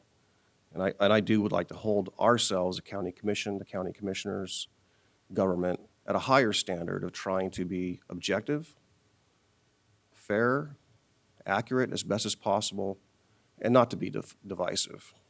It's unfortunate that at a time of need, at a time of where we are with our economy, the people, the volunteers out there that are working without compensation, the people out there that are losing their homes, that we have taken us at a critical time. We are so divisive on something such as this. It'd be nice to know. I think urban renewal is a good tool used in good ways. And I would like to see urban renewal be able to easily and fairly be applied without having to go to a vote. And I believe that at a certain limit, whatever that limit is, whether it's a threshold of a certain amount of millions of dollars, that above that, with those impacts, that perhaps that should go to a vote if those impacts are broad enough, if the tax diversion away from critical services is impacted in such a way that maybe it would deserve a vote. I believe that some of the concepts of spreading some of the wealth and the benefits shouldn't just be to just one area, it should be countywide. There are some areas in Clackamas County, and we've applied urban renewal to rural areas, we've applied urban renewal to urban areas. And there's a lot of areas in Clackamas County that have gotten no attention, have gotten no benefit, and have had no focus on trying to help those communities out. And some areas have benefited from that, and I think that's really hasn't maybe been spread out equitably. So what I proposed early on in the year, when this came about, I knew there was a petition circulating. I suggested that we had a method whereby we would have small urban renewal areas of benefit, districts, under one plan, so that some of that benefit would be spread. So if it did go to a vote, if the petition was successful, there would be an incentive for other folks in other areas to do that. And perhaps maybe that method was not even necessary to put before a vote, that we could apply that method. Okay, areas that have complained about their issue or their area aren't getting attention, and then some areas are. I think we need to explain that. I think we have an obligation to explain why some areas get a benefit, why they're being looked at, why dollars are being spent, and why other areas that are in need, frankly, in greater need in some areas, and they're not getting that attention and that benefit. So I think we need to, number one, be equitable and treat everyone fairly. And I'm very frustrated because this has been so divisive. And I think as leaders, we need to raise the bar. We need to raise the bar on integrity. We need to raise the bar on being objective. We need to raise the bar on consistency of application of policies. So when you come here, you know what to expect, and it's consistent. Thank you. Jamie? Well, there is a lot to say. And for our viewers at home, who I think there was just a shot of the audience, I'm a little disappointed that about half our audience just left because I would have liked to have had them hear what we all had to say in response to some of the things that they have said. So hopefully they'll watch the tape. But just a couple things. There's just so many things to respond to. But first, just for my my colleagues, I too like this back and forth forum, and I hope that we will do this more often. I think it's because it's dialogue that our county needs. I mean, that's one of the reasons why we're here in this situation, is because we haven't had the kind of dialogue. And who would have thought that we would be having this much passion and this much social capital and this much fundraising focused on urban renewal? I didn't think that when I applied for the commission. I was really surprised. I thought that we would be spending our social capital, our political capital, our fundraising prowess to talk about how we're going to fund our infrastructure, transportation, how we can better support our sheriff's office, those kinds of things that are really important to me, and I said this last week as well. So I hope that we will get there. I hope that we will have a packed room to have the kind of dialogue that we need, and even have a back and forth in our commission meetings, so we can have some discussion amongst ourselves, amongst each other, amongst neighbors, about how we're going to move ourselves through this. So I just wanted to say that. A couple other things. Back in June, when 3388 even came to pass, we as a commission were talking about, the folks were gathering the signatures for 3386. It wasn't known that at the time, and about a vote. And really, when you think about it, as commissioners, we had not a lot of choices about how we would move forward. So if 3386 did gather enough signatures to be on a ballot measure, and it was going to be a countywide vote, if there was to be a countywide vote initiative, we had a couple of choices. One would be we could actively work against that, which would definitely play into people's thinking that, we're afraid of a vote, which we're not. We could have waited to see what the outcome was, not taken a leadership position, as we've talked about here, and just seen what happened. And then if it wasn't workable, if it did pass, we could have put our own on in the spring. That felt untenable, because then that undermines what people just voted for. We could have put out our own measure, which we did. We could have just made it so. We could have just said, we're going to just require a local vote. And not send it out to the people, which we didn't want to do because we wanted to know what our electorate was thinking. We were hearing from people that a vote was important, And now we have two choices of a vote. And I'm heartened in many ways just to know that as a commission, we're supporting a vote of some kind. We don't know how big. Does our electorate want a countywide vote or a smaller local vote? That is up to our electorate to decide. We'll find out next week. I said this last week, and I'll say it again, regardless whatever the outcome is, we are doing urban renewal differently as a county moving forward, period. We've passed the resolution 5-0 saying how we're going to do things differently. Regardless of the vote next week, we're going to be doing things differently. That's a commitment from all of us. We've said this over and over again, so I just want to put that out there. I think I could go on. There's so many things to respond to. I really appreciate Commissioner Savas's concern. It is ironic in many ways that we have this very divisive issue in front of us in Mediation Month. And I do hope that we can move forward as a county through dialogue, through these divisive issues, and come out better on the other side, because those are the underlining values of mediation and collaboration. So as a mediator and a commissioner, I'm committed to making that happen. So that is my soapbox for today. Great, thank you. First off, staff could not put out truthful information. It's not possible. Staff researches extensively any information that's put out.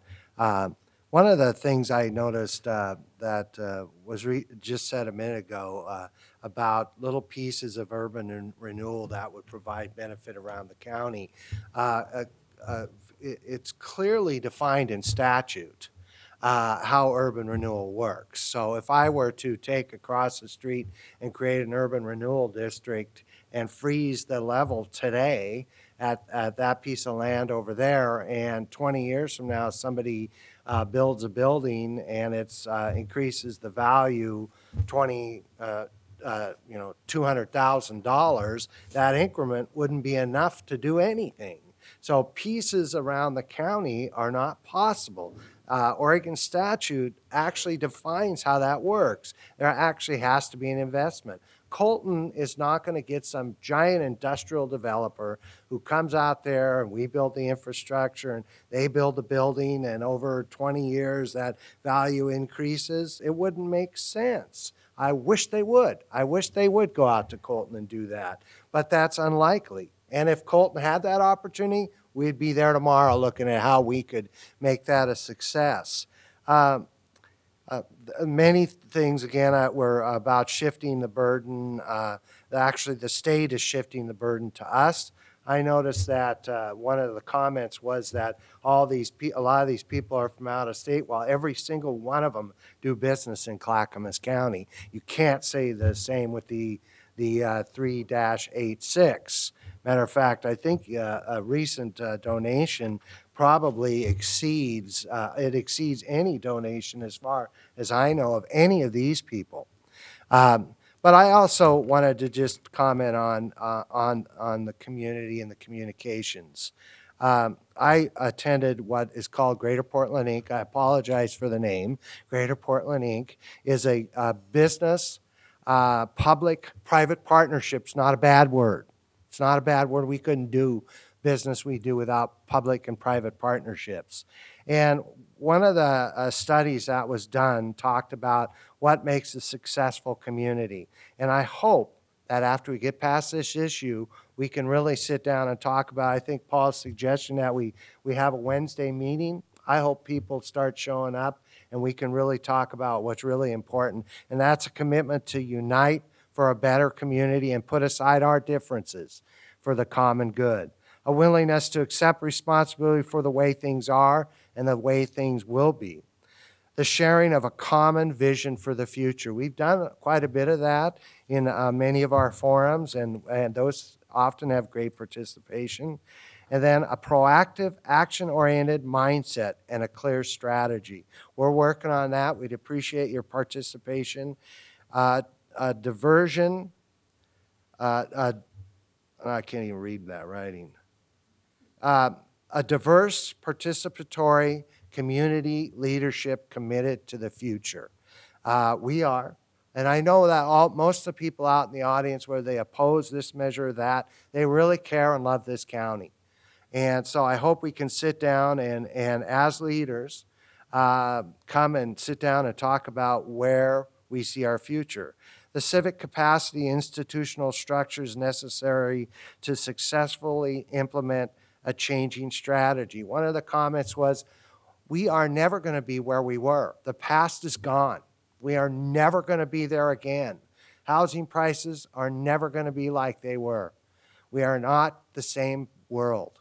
It's a changing world. We need to adapt. We need a strategy to be successful, and we're only going to do that if we sit down at the table and put aside our differences and become successful. So I'm hoping we can really, move forward in the county.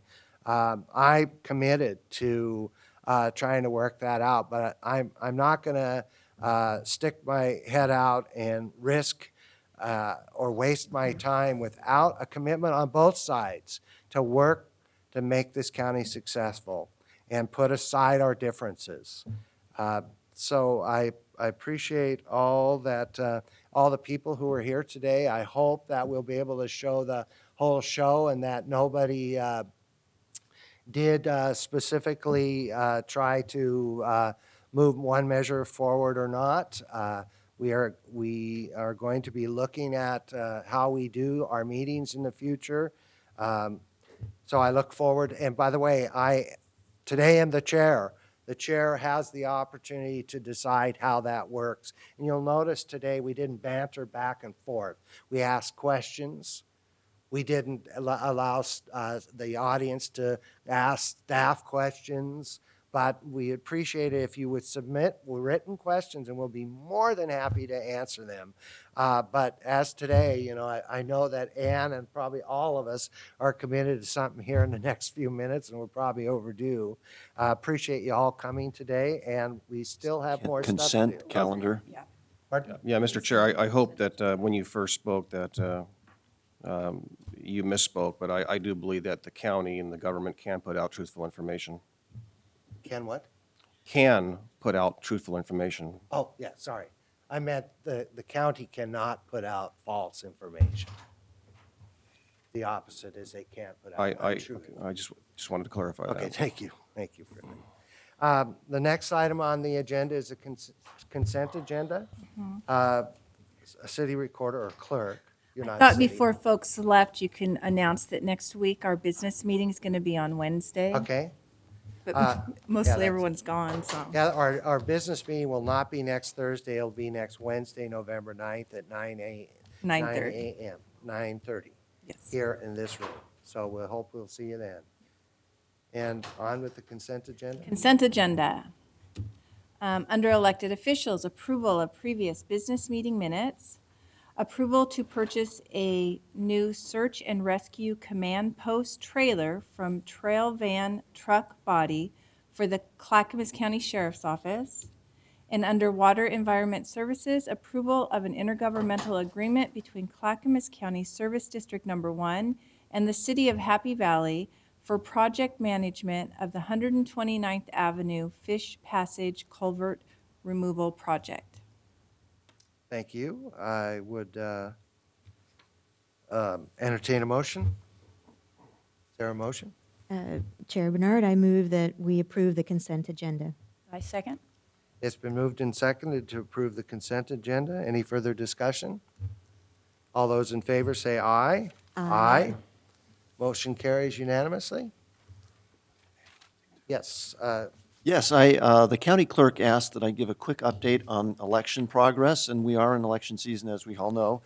So right now, the registration numbers are 212,942 registered voters. Returned ballots are at 50,277. That's 23.6%.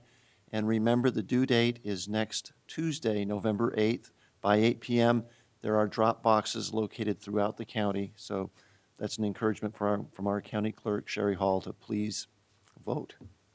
Great. Thank you. Commissioner Communication, who would like to begin? Would you? Sure. I'll go ahead and start. I want to acknowledge that there are 2 Clackamas County companies that have won awards from the Portland Business Journal at the Oregon Manufacturing Awards ceremony this last week. Blount International of Milwaukee won for Large Manufacturing Company of the Year. Blount is a global manufacturer and a marketer of chainsaws and various farm and garden accessories.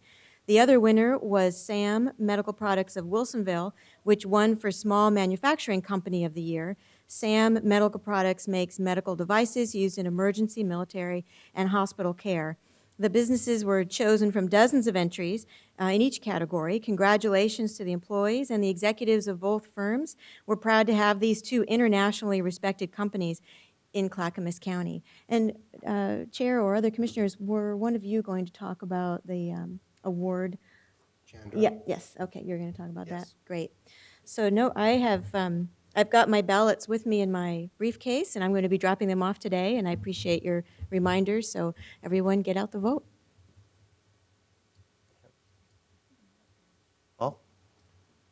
I just want to thank those that attended our first Meet the Commissioners kind of meeting we had, like just a sit down with the commissioners. We're going to try and do that every Wednesday night between 5:30 and 6:30, and look forward to continuing that next month. I think it went relatively well, and then those who want to express it was kind of an open exchange of ideas, and we'll be continuing to do that. If you would like any further information, please contact us here at the county. Thank you. One clarification, Commissioner Savas, is it the first Wednesday of every month, not every Wednesday? Correct, the first Wednesday of every month. Right, and I'm so sorry I had to miss it yesterday. How many people came? We had about 7 people that showed up. Okay, So, well, good. well, actually more than that, but I think 7 people that I realized kind of participated or were citizens in the area that attended for citizen issues. Thank you.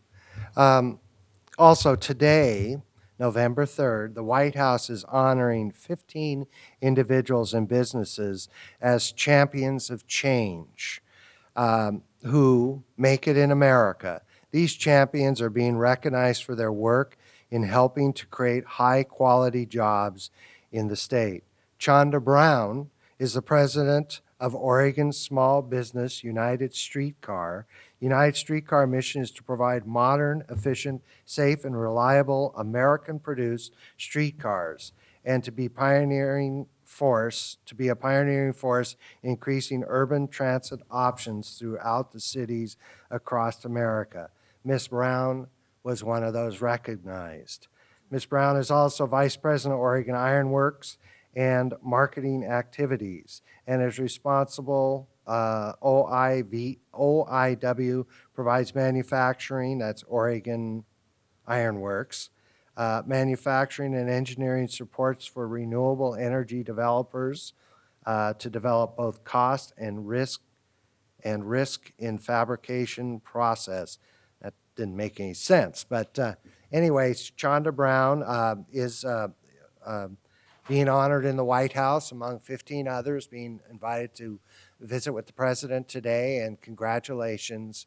And thank you for being in Clackamas County and such a great supporter of the work we do. So thank you very much. And I would like to end by thanking you all for attending. I enjoyed my short opportunity as the chair. Look forward to perhaps filling in sometime in the future. So thank you. We're adjourned.